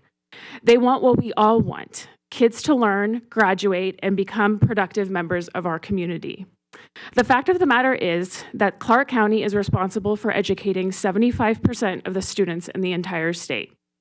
Myself and my colleagues are on the front lines every day doing the work of this district to teach students and help them grow into well-rounded human beings.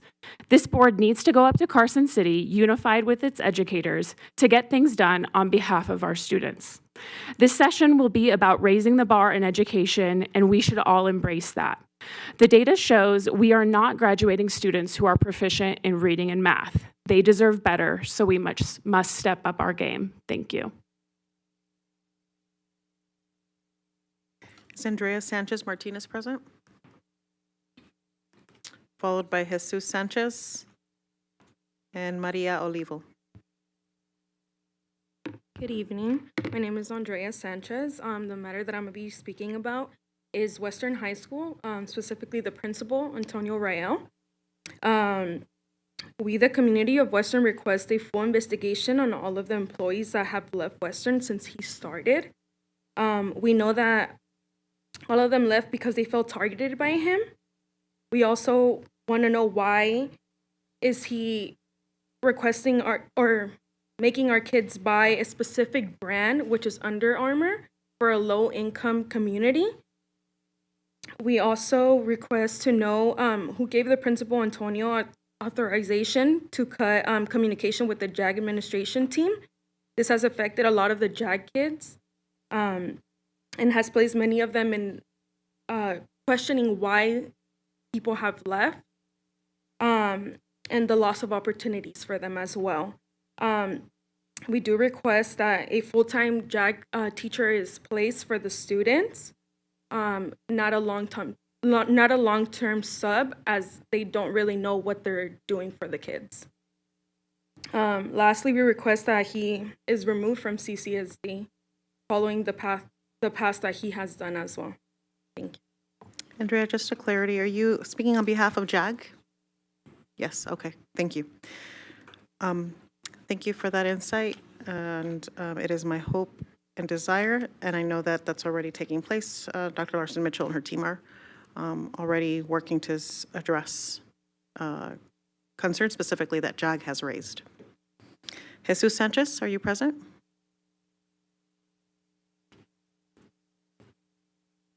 Okay, Maria Olivo. After Maria, we have Andrew Luce and Timothy Underwood. Buenas tardes. Soy María Olivo, madre de 2 niños, quienes estudian en la escuela Western High School, y hoy hago uso de la voz para expresar mi inquietud y sobre todo mi preocupación por la diversión, ocasionamientos que están pasando en la escuela de mis menores hijos, ya que por medio de ellos me entero de las conductas tomadas por el director y nuevas reglas impuestas, que más que disciplinarias me parecen discriminatorias y autoritarias. Señora María, ¿nos puede dar un permiso para poder oír parte de su translation? Le vamos a dar lo doble de los minutos, so no se preocupe del tiempo, ¿ok? Yeah.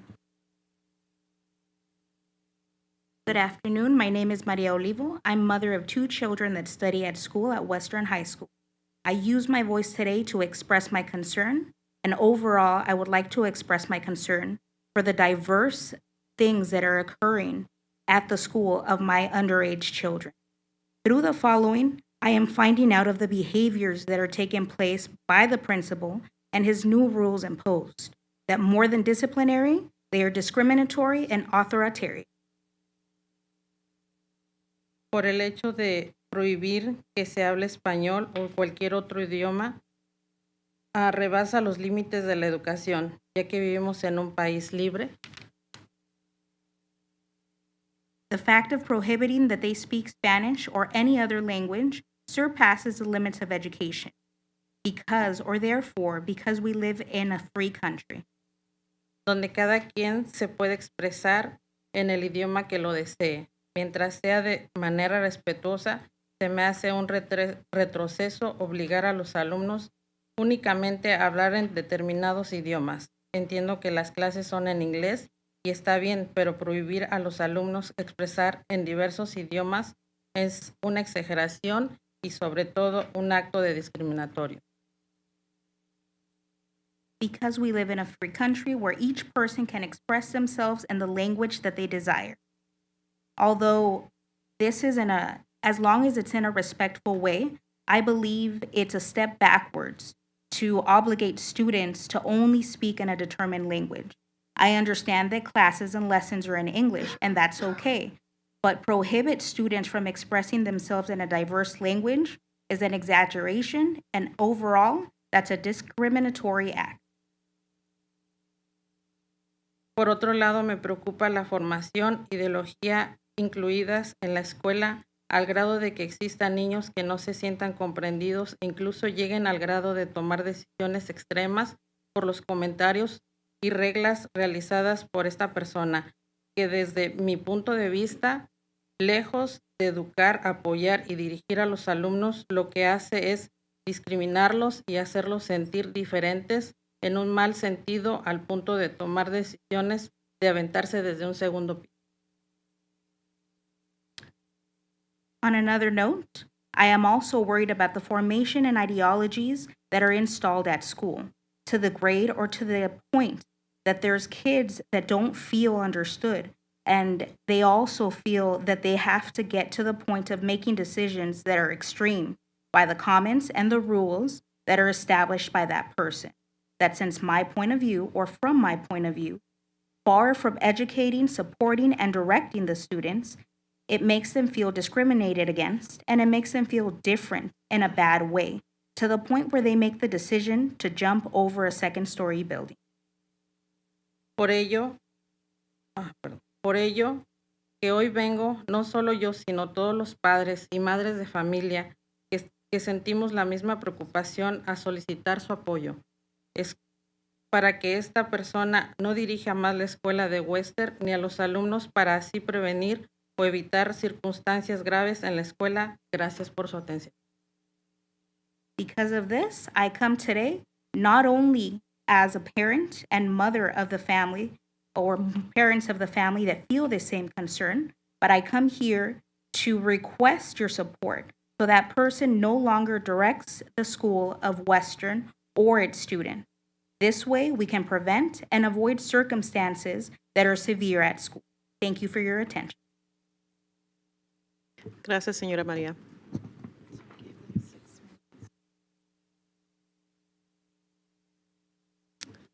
Estoy segura que hay alguien que le va a apoyar a hablar con usted en un minuto con sus with your concerns. Thank you. Jesus Sanchez, did I already? Okay, yeah, nope. Andrew Luce, followed by Timothy Underwood, and then Maria Lugo. Yes. Hi, my name is Andrew Lose, for the record. I'm here to speak on behalf of the JAG program at Western High School. I don't want to beat a dead horse here, but it's an amazing program. Speaking from my profession, which is law enforcement, I was assigned to Golden Area Command, which Western High School resides in, and I happened to meet the director of the JAG program at Western High School, and I've never met a more inspirational human being in my entire life. He goes above and beyond to serve that community. And the fact that he's being forced out by an administrator is absolute garbage. He's gone to people's houses at midnight, tell a child that he's going to graduate high school after this child had cancer. He's the first one of his family to graduate. He inspires these kids to change the way they think about themselves into greatness. One of his greatest quotes he always tells his kids is, "Don't tell me about your past, tell me about your great future. Tell me about where you're going to go." In a school that has a 50% graduation rate, his program boasts a 100% graduation rate. 100%. In an underfunded, low-income, socioeconomic, abandoned part of our city, this person is pushing through 100% graduation rate. That's literacy, and that's going on further. Vocational, military service, and beyond. What's happening there is a disservice to this community and a disservice to the kids that go there. And it's amazing that these kids are so well positioned that they're trying to carry on the program without this person there. They have a president, they have a board, they have a treasurer, and they do community outreach. And they also give respect back to their teachers. They cook food for their teachers. They do programs to boost their school. They're the only ones walking through Western High School wearing Western High School pride, and has been doing it for 10 years. And if this program goes away, I shudder to think what's going to happen to that school. I wish you could take this thing national. I wish it could be throughout the entire district. A great program they have at JAG. Great program they have at Western. And I thank you so much for your time. I'm so glad I don't have your job to sit here day and day and hear what people have to say and make tough decisions. But I appreciate your service. Thank you. Thank you. I appreciate that. I want to correct the record that Western High School has more than a 50% graduation rate. I'm confident of that. I'm the trustee that oversees that district, along with other colleagues. Timothy Underwood is not present. Maria Lugo, are you here? Thank you, Maria. Followed by Melody Sosa and Eloisa Ugalde. Buenas tardes a todos. Mi nombre es María Lugo. Soy madre de 3 hijos graduados de Western High School. Mi punto es sobre el programa JAG. Perdón si no lo pronuncio bien. Good afternoon. My name is Maria Lugo. I'm the mother of 3 students that have graduated from Western High School. My point that I'm going to be speaking on today is regarding JAG. I apologize if I'm not pronouncing it correctly. Tengo amigos y conocidos que han llegado con sus voces a mis oídos diciendo que el programa lo quieren desaparecer de Western High School. Mi petición esta tarde es no permitan que sea quitado, ya que puedo decir por experiencia propia que es un programa donde ayuda al 100% a los hijos a graduarse. It has come to my ears and my attention and that you would like for this program to disappear. Please don't allow for this to happen, because I can say by my own experience that this is a program that helps children graduate. Me interesó unirme a las escuelas y ser parte de la educación de mis hijos, viendo que este país da muchas oportunidades. Mi primer hijo venía de la middle school con problemas de bullying muy profundas. Este programa de JAG lo ayudó a saber que él podía lograr graduarse y podía abrirse camino en la vida laboralmente y en todos los sentidos. I wanted to join this program because my first child, he had some issues regarding bullying, but this program, JAG, actually helped my child to graduate, and it actually helped them with some workforce opportunities.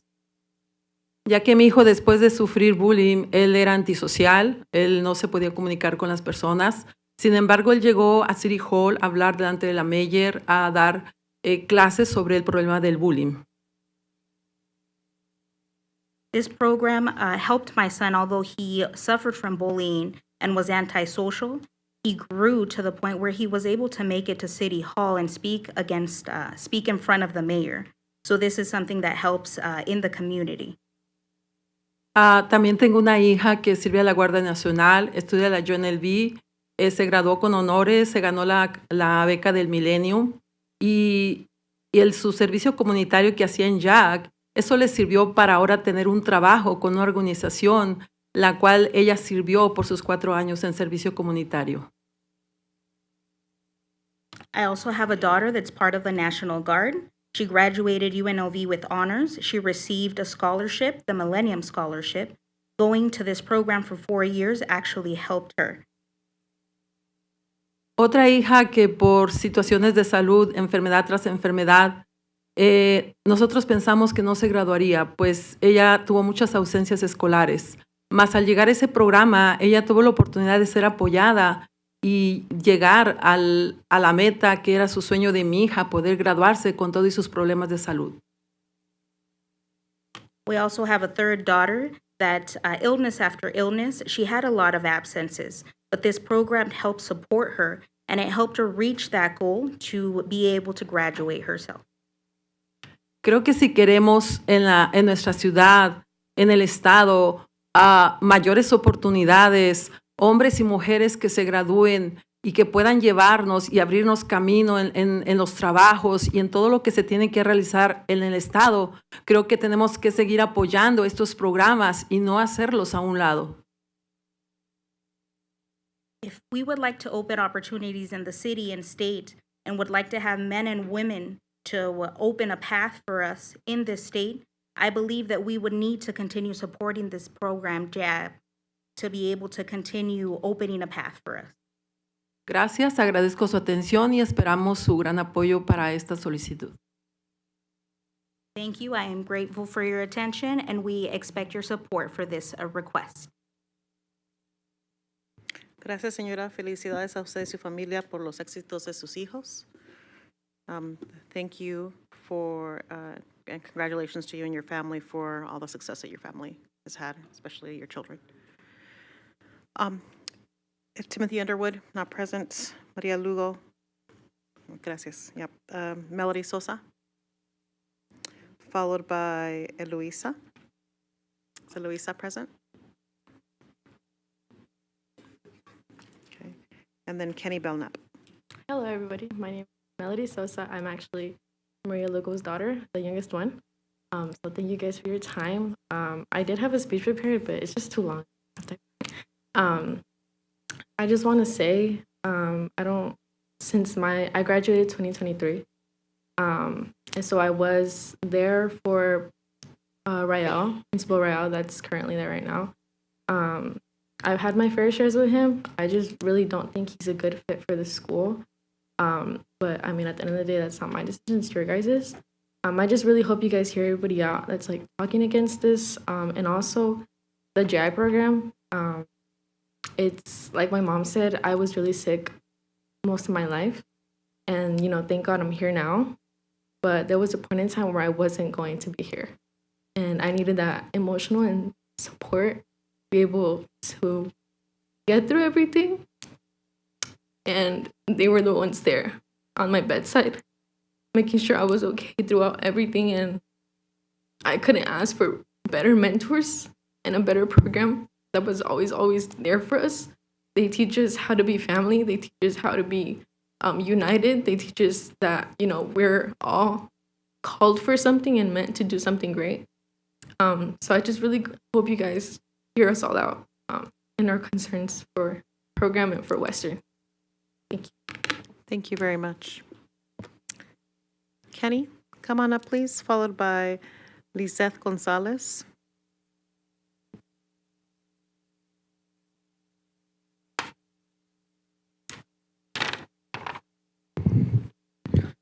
Good evening, Interim Superintendent Larson Mitchell, School Board of Trustees. For the record, my name is Kenny Belknap. I'm a social studies teacher at Liberty High School, and I serve as the Vice President of the Clark County Education Association.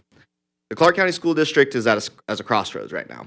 In just a few weeks, we will have 4 new voting members, a superintendent search to restart, and a legislative session to navigate. There'll be a lot of change that happens in these coming weeks and months, and how this board navigates it will dictate the future for CCSD and for our students, educators, and our community as a whole. For those of you remaining on this board into the new year, you have an incredible challenge and opportunity ahead of you, finding the next leader of our district. It is the most important decision you will all make in the tenure of your term on this board. You have to hold a high standard. This is the most critical decision that you'll make. You cannot just settle for what's convenient, for someone that's just here, for someone with the right connections. You need to find someone with a track record of improving outcomes, because that's what we so desperately need. Look at the results that we've shown year after year. We're stagnating. Our kids can't read at the grade level. They can't do math. They deserve better, and we need to embrace change and really moving the needle. And we can't do that by just continuing to do the same things we've always done. We cannot continue to just spin our wheels with progress that can't be seen. We need drastic action. You all have these great opportunities to course correct and make CCSD the success it can be, and it has been in the past. But it starts with you. So with this upcoming legislative session, I encourage you all to build relationships with those lawmakers, to embrace transparency, to embrace accountability. That's how we get better. That's how we improve outcomes for our students. So don't run from accountability. Hold a high standard for this district, for your employee. And please put education first. Put our students first, front and center with every decision that you make. It's the only way that we will build back trust that this district so desperately needs to be restored with its community. Thank you.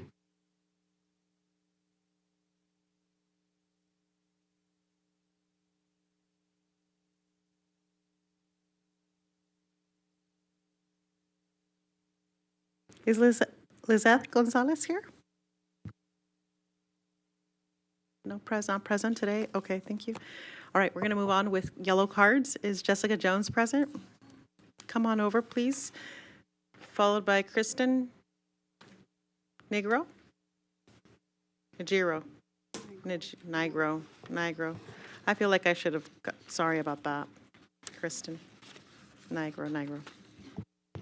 All right. Good evening, trustees, Madam President, Interim Superintendent Larson Mitchell. For the record, my name is Jessica Jones. I teach kindergarten over at Hickey Elementary School. I also serve as the secretary of the Clark County Education Association. All right. So in the 2023 legislature, they gave CCSD the most money it's ever received in our state's history. So it should have moved the needle for our kids with academic achievement, because that's, what our governor and our legislator wanted with their investment in education. This board should be concerned moving into the next session because it will have some challenges. We need to make more gains with our student achievement in English language arts and math. So I attended the board meeting last month where you guys were given a presentation about student achievement. And I watched everyone celebrating that we moved to 41% of students being proficient in English language arts. Our vulnerable populations, which include our English language students, students in special education, and our Title I students, all had stagnant growth from previous years. Our English language students were 16% proficient, SPED students were 15%, and Title I students were 32% proficient. Those scores were upsetting, and it should make us more determined than ever to improve student achievement for all students, especially those that are considered at risk. Our governor, our state leaders, hardworking educators, the people living in Clark County, and CCA all want to see our students succeed. And I know that the trustees sitting on the board want to see that as well. I mean, you guys put yourself out there to get elected. Some of you are appointed. You lobbied your city to be there. I know you guys care about improving education. There has to be accountability to ensure that there is steady improvement in public education. And there also needs to be guardrails put in place to protect state funding and ensure it's properly used by this district. So CCA will be moving legislation on accountability during the next legislative session that has the support from our governor. Again, this board should be concerned because parents and the community are looking for better improvements in student achievement and more transparent oversight with our budgets. And, once more, it should be, you guys should be concerned because parents and communities are just looking for better student achievement improvements and more transparent budget oversight, which I think you guys are looking for too. So thank you for your time. Have a good evening. Thank you, Ms. Jones. Kristen? Good evening, trustees. Interim Superintendent Brenda Larson Mitchell, nice to see you. For the record, my name is Kristen Nigro. I'm a primary strategist with the Clark County School District, as well as a proud executive board member of Clark County Education Association. I stand before you as a stakeholder of a community that deeply values the importance of education and the success of our students in the Clark County School District. The Clark County Education Association and the Clark County School District have an incredible opportunity to forge a stronger partnership, one that can bring transformative change for our schools, our teachers, and most importantly, the ones we love, our students. Starting in January, we're going to be welcoming new trustees to the board, which, by the way, I'd like to publicly congratulate them with winning their race. This is an opportunity for a fresh start. Together, we can ensure that every decision that is made is in the best interests of our students. They are what matters. This begins with one of the most critical decisions we will face, and that's selecting the right superintendent to lead this district. We need a leader that embodies vision, accountability, and a commitment to excellence, someone that can elevate CCSD to the next level, and that's going to drive district towards greatness and ensure that everyone feels empowered to succeed right now. I also want to express my desire for transparency. That's a big buzzword that we use a lot here. Having transparency is critical to fostering trust and collaboration. When decisions are made openly and information is shared proactively, it ensures that everyone affected understands the rationale behind policies, budgets, and initiatives. I'm going to say it again, and budgets. In closing, I want to express my excitement about the road ahead. I'm looking forward to seeing the new board members step up and step into their roles, and I also would like to see them work closely with CCEA. I want this to transform our district. We haven't quite been there. There's been a lot of rifts in the past and a lot of friction. that a lot of you and I have experienced together. So the opportunity is here to make Clark County School a model for our nation, and I'm confident that through the partnership and dedication, we can achieve this. So let's move forward. Let's stand together united. Let's go up to Carson City as a united front and get this done. It's gonna, if we share the same mission, it's gonna make our school district great again. Thank you.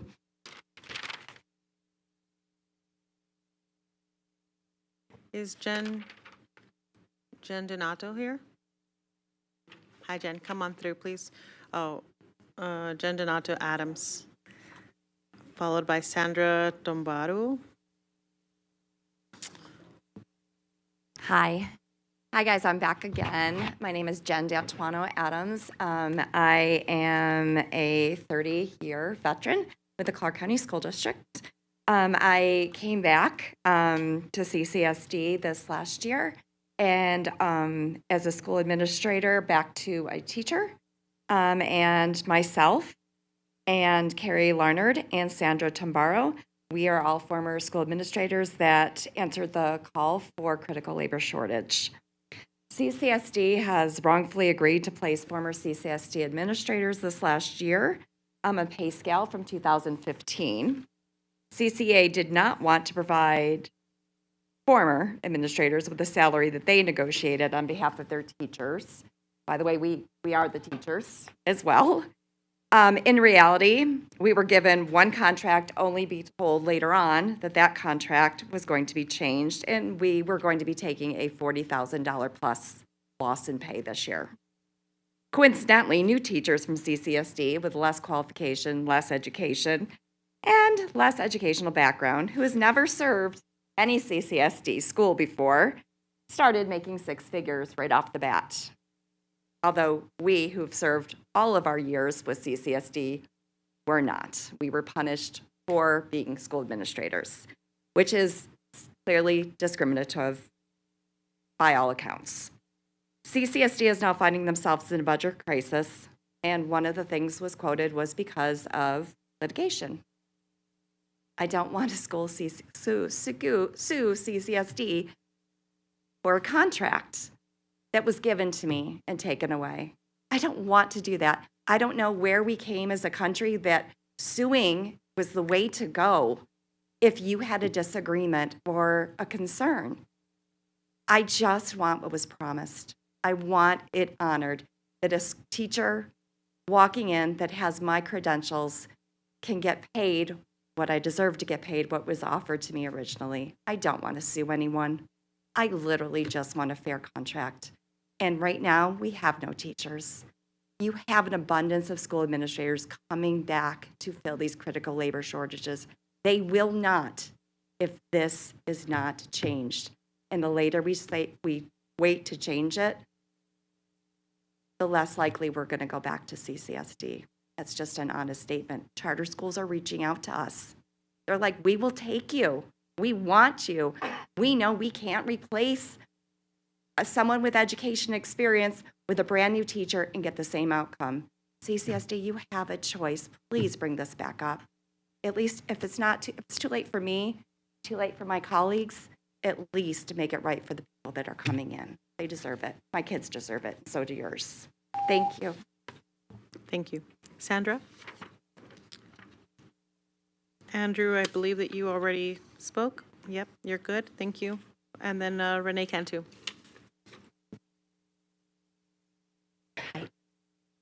Good evening, everyone. You may be familiar, I may be familiar to many of you, as I have been coming to the board meeting since the start of this school year. As a brief reminder, I have been speaking out and pleading with the Board of Trustees as well as with Interim Superintendent Dr. Larson Mitchell as it relates to a huge cut in my salary. I worked for over 30 years for the Clark County School District. I was a teacher for 23 years and a CCE union member each of those years. Then I became an administrator for the last 7 and belonged to the Union of Administrators. I retired and began working for a local charter school as a teacher for the next 2.5 years. Last spring, I applied to return as a teacher and help lessen the critical labor shortage, and I filled one of the 1,100 vacancies. In April of last spring, I was provided an offer from CCSD, signed the contract, and planned my return to the school district for this fall. Fast forward several months, and a bomb was dropped on me when I received a call from HR letting me know that my contract was going to be reduced by $35,000 due to an MOA, which by definition does not apply to me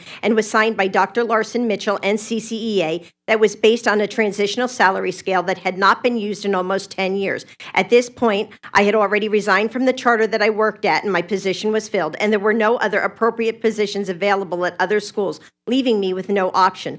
I have shared this injustice with the board as well as with Dr. Larson Mitchell and was told that it was unfortunate, but there was nothing that could be done about it. I have shared it with them, and I will again share it with you today, that there are still returning administrators today working as teachers and are currently being paid using a different pay scale and much higher than what I am earning. Some of them work side by side with me, and many have been working for several years. It is a disgrace that someone in our community think that it is okay to pay colleagues and educated individuals at a starting salary as little as $34,000 to mold the minds of the next generation. What I am most upset about tonight, though, is I want to point out this evening that it is my opinion that both Dr. Larson Mitchell and legal counsel John Okazaki attempted to stifle me and others who had been speaking out at these board meetings. In the last few meetings, there has been a lot of controversial issues approached. The media has been in attendance and present in greater numbers due to some high-profile issues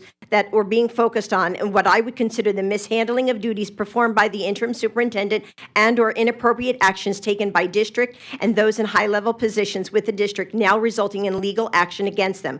I believe that I was invited to meet with Dr. Larson Mitchell and legal counsel on the premise that after taking a closer look at the injustice done to the small yet targeted group of us, that they wanted to make an effort to right this wrong. We were told that they were going to speak on our behalf to CCEA in hopes to come to some middle ground that we would all be happy with. We were asked to give them 1 to 2 weeks' time. As a sign of good faith, we withheld from speaking out at the last few meetings, the meetings where the district and the superintendent were in, which I would consider the hot seat. Sandra, thank you. I know that you have more to share with us, and I invite you to submit that comment in writing so that we can continue to read it. It will be uploaded to our board docs, and just thank you. We see you. Thank you. Renee, please come on up.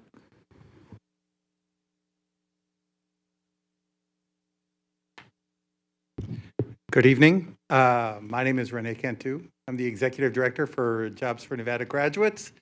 Voy a dirigir mi comentario no solamente a la mesa directiva del Clark County, pero también a los miembros de la comunidad. So I'm going to go back and forth, Madam Chair, if I may. Chair Garcia Morales, Superintendent Larson Mitchell. I'm here to talk about our JAG program at Western and what we're doing to make sure that the program continues there. So, estoy aquí esta noche para hacerles un comentario que estamos trabajando duro con el principal, con el director ahí de Western, para asegurar que el programa JAG vaya a seguir en Western. The program at JAG has been in existence over 10 years. The JAG specialist there, I think, is in the Clark County School District Hall of Fame for the work that he's done tremendous work. He has built an intergenerational program where young people whose sisters, other family members have been through the program. So the program itself is deeply embedded in the community. El director del programa en Western ha creado un programa que ha afectado muchas generaciones de estudiantes, ¿no? No solamente uno, pero 2, 3, 4 hijos, hijas, hermanos, primos, primas que han estado en el programa. Ha creado algo muy poderoso ahí. Y es correcto que tienen, la graduación es 100%. The graduation rate at Western has been 100% consistently, not to mention their employment and college-going rates, which are tremendous. Pero estamos trabajando con el principal, con el director, para asegurar que el programa siga. So we're going to continue. We are, we're going to post the position, and we would like to include not only members of the administration, but also members of the JAG Career Association. Lo que queremos hacer, vamos a buscar una nueva persona que pueda seguir el programa ahí en Western, y vamos a invitar no solamente a la administración de la escuela, pero también a por lo menos un representante de los estudiantes de la asociación estudiantil ahí de JAG. Así que empecemos a buscar el nuevo director ahí de JAG, el nuevo especialista. Vamos a buscarlo juntos. So, like I said, I guess you guys understood most of that. And so, we're very proud of the JAG program. I can tell you I'm very moved by the presence of the parents here and speaking so passionately, and the students and the alumni. I'll tell you, last night we had an initiation and installation ceremony at UNLV. We were celebrating our 10-year anniversary, and we've served over 645 students in the 10 years we've been here, mostly from here in Clark County School District. The students at Western we were unable to make arrangements for a bus. 120 of them showed up, we have pictures, dressed up in their Career Association outfit, and just made a tremendous showing, just showing the power of that program there. Los estudiantes de la Asociación Estudiantil ahí en Western, anoche tuvimos la celebración en UNLV y tuvimos 120 estudiantes presentes.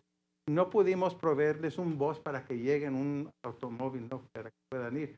Todos encontraron alguna manera de llegar ahí.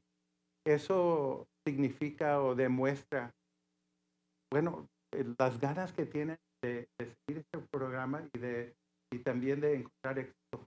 So, anyway, as I was saying, these young people, they're so motivated to be successful. It's a powerful movement. So, just to assure you all and to assure our parents, that we're working with admin, and we'll find someone, we'll train them. It'll take a little time probably to get it back up to speed, but we're on the way there, and I'm very confident. Para los papás, cuando encontremos un nuevo especialista para Western, lo vamos que tener que entrenar para que pueda hacer el mismo nivel de trabajo a lo que estamos impuestos. So, I'm sorry, I cannot answer a question. I'm glad to talk to you. Yo voy a estar disponible para hablar con ustedes después de esta reunión. Thank you all so much. Thank you. Thank you, Renee, for your public comment and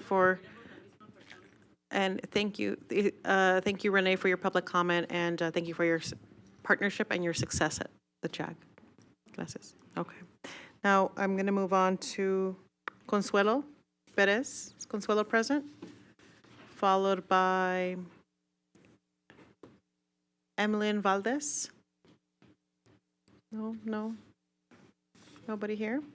Griselda Rivera. Bienvenida. Okay.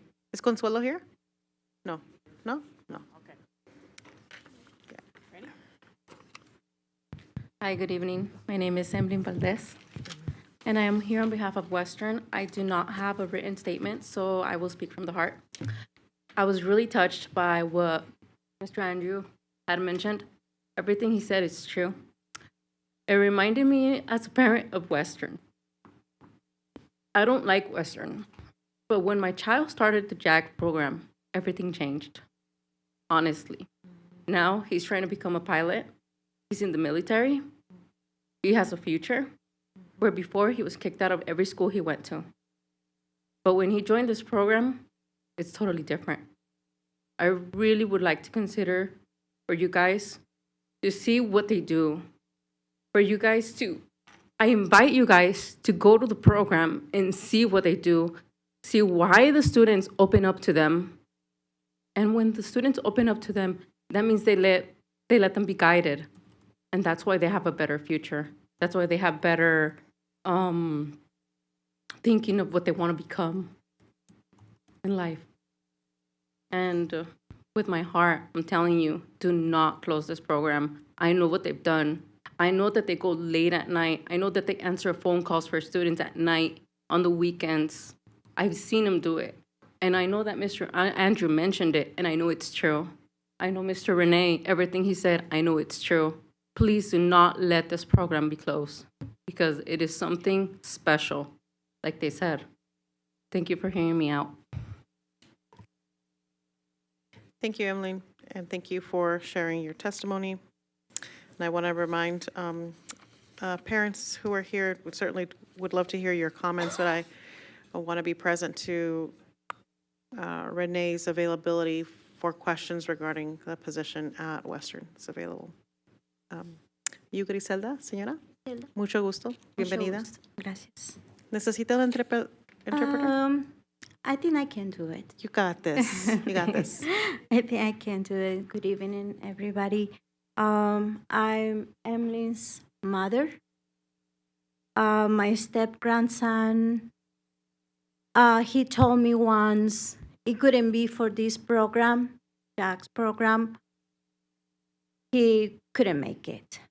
He's now on training on South Carolina in the National Guard to serve this country. And before, he was completely lost. My daughter is not his real mother, so she did a great job with him. And my son-in-law, they both really had a lot of problems with him before since he was little. And now I see him pretty close to serve this country thanks to this program. I believe you need to make a priority and take this program in your mind and what they do for our new youngest people coming to the future. Because if they do something like the rest of the country, you know, we can stand up and we can have a better future as an older person, what they want to do with us, you know, the youngest people. If we can make a better people for the future, this is the time to do something, I believe. Thank you.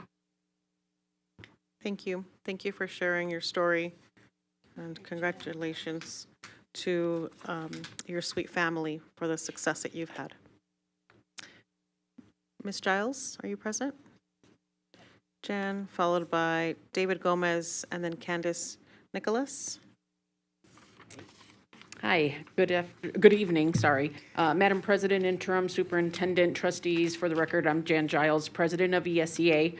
I don't have a prepared statement because I wasn't planning on speaking, but after hearing these additional issues that are happening at Western since ESEA and Teamsters last provided public comment, along with emails that I've been receiving recently, I felt compelled to speak, so I jotted down some notes while I was waiting. Western is not the only school that has bad principal. There are lots of others. SBTAs are being hired for one program, and when they start, they're being placed in a different program. This is really a bait and switch. They aren't being provided any training. And when they say something to their administrators, since they are on probation, the administrator either intimidates them until they quit or terminates them because they are on probation and not permanent employees. When issues of bullying and harassment are reported, these concerns are ignored, leaving them to work in hostile and retaliatory environments. This treatment is causing support professionals to be extremely distraught, depressed, anxious, and some of them have even contemplated suicide. If a support professional has the courage to call the union for assistance, their principals are calling them in and interrogating them to determine if they were the ones that had called the union, and they are leaving these meetings in tears. When I started working for the district 30 years ago, this was a coveted position. It took a long time to even get into the district. You had to work your way in, starting as a substitute, and then work your way up into a permanent position. But as you can tell, this isn't the case any longer because there are so many vacancies, and people just are not drawn to come to the district because of the reputation that the district has, and it's well known throughout the community. We are desperate to have something change regarding this. This treatment can't continue of the way support professionals are being treated. So I am encouraging all support professionals to stop being afraid of their administrators and join their union so that we can help represent them against these administrators. And I'm hoping that you guys will help us change this climate as well. Thank you. David Gomez.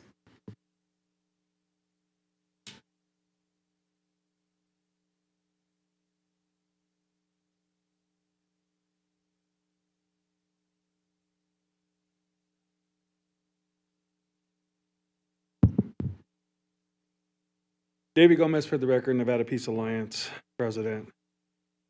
Just wanted to make some statements and then make my real statement.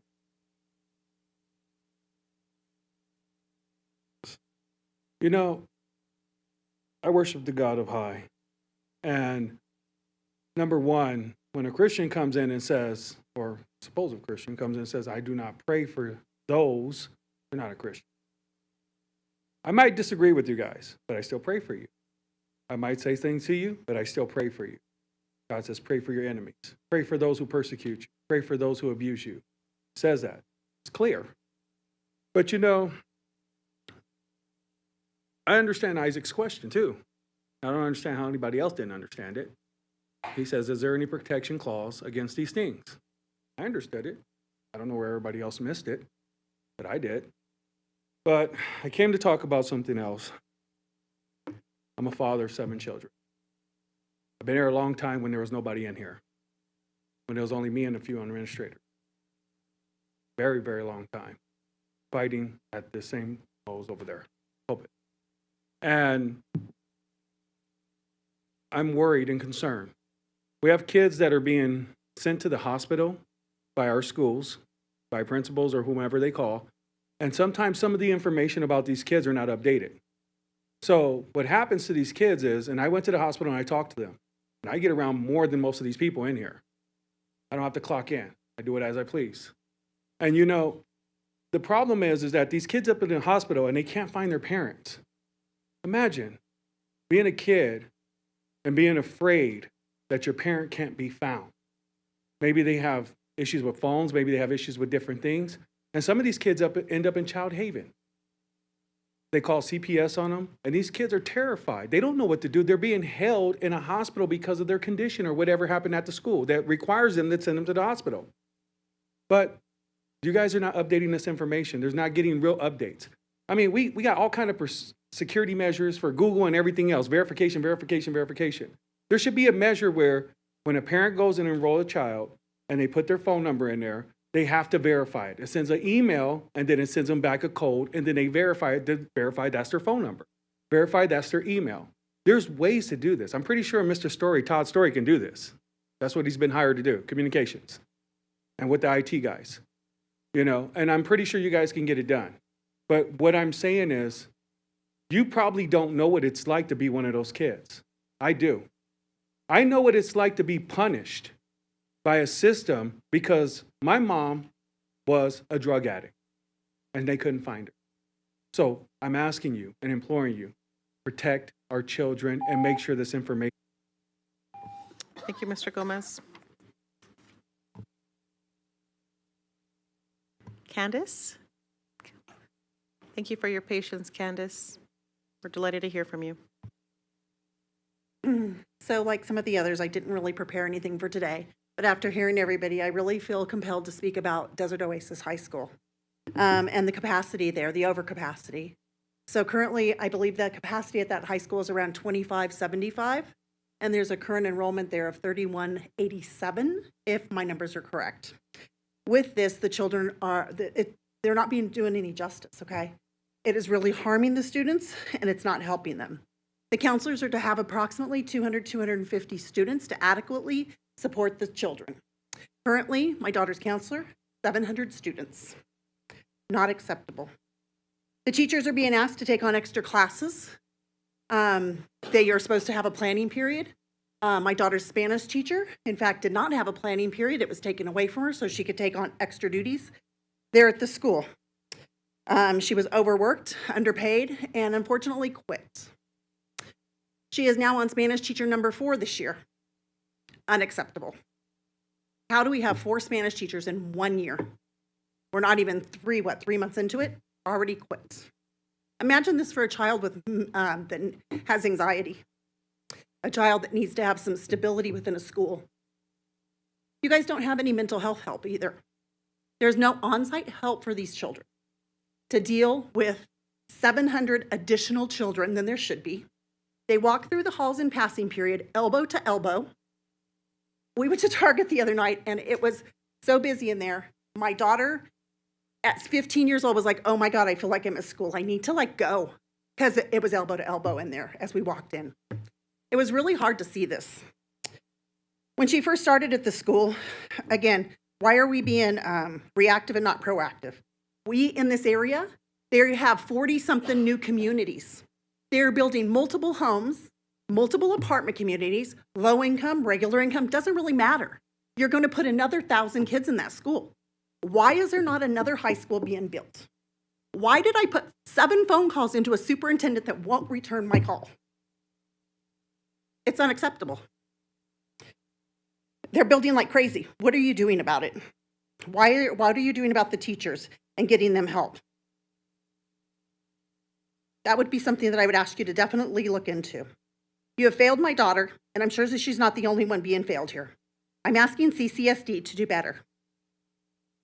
I'm asking you to have sufficient facilities for these children and to hire the staff that the students need to support them. It's unacceptable. Tarkanian Middle School. My granddaughter went there. You guys had a shooting announcement that went across social media and got to the parents and the children before it got to the school. Got to the school a week and a half later. Do better, CCSD. Unacceptable. These children are... Thank you, Candace. Colleagues, we are now at the point of the agenda, 6.01, the upcoming meeting of the Board of Trustees on Wednesday, December 4th at 4 p.m. in the boardroom. Now at this time, colleagues, I am seeking a motion to adjourn. Trustee Brooks? Thank you, Madam President. Move to adjourn. Thank you. Trustee Zamora? Thank you, Madam President. I'll second that motion. Thank you. Colleagues, we have a motion by Trustee Brooks, a second by Trustee Zamora. Please cast your vote.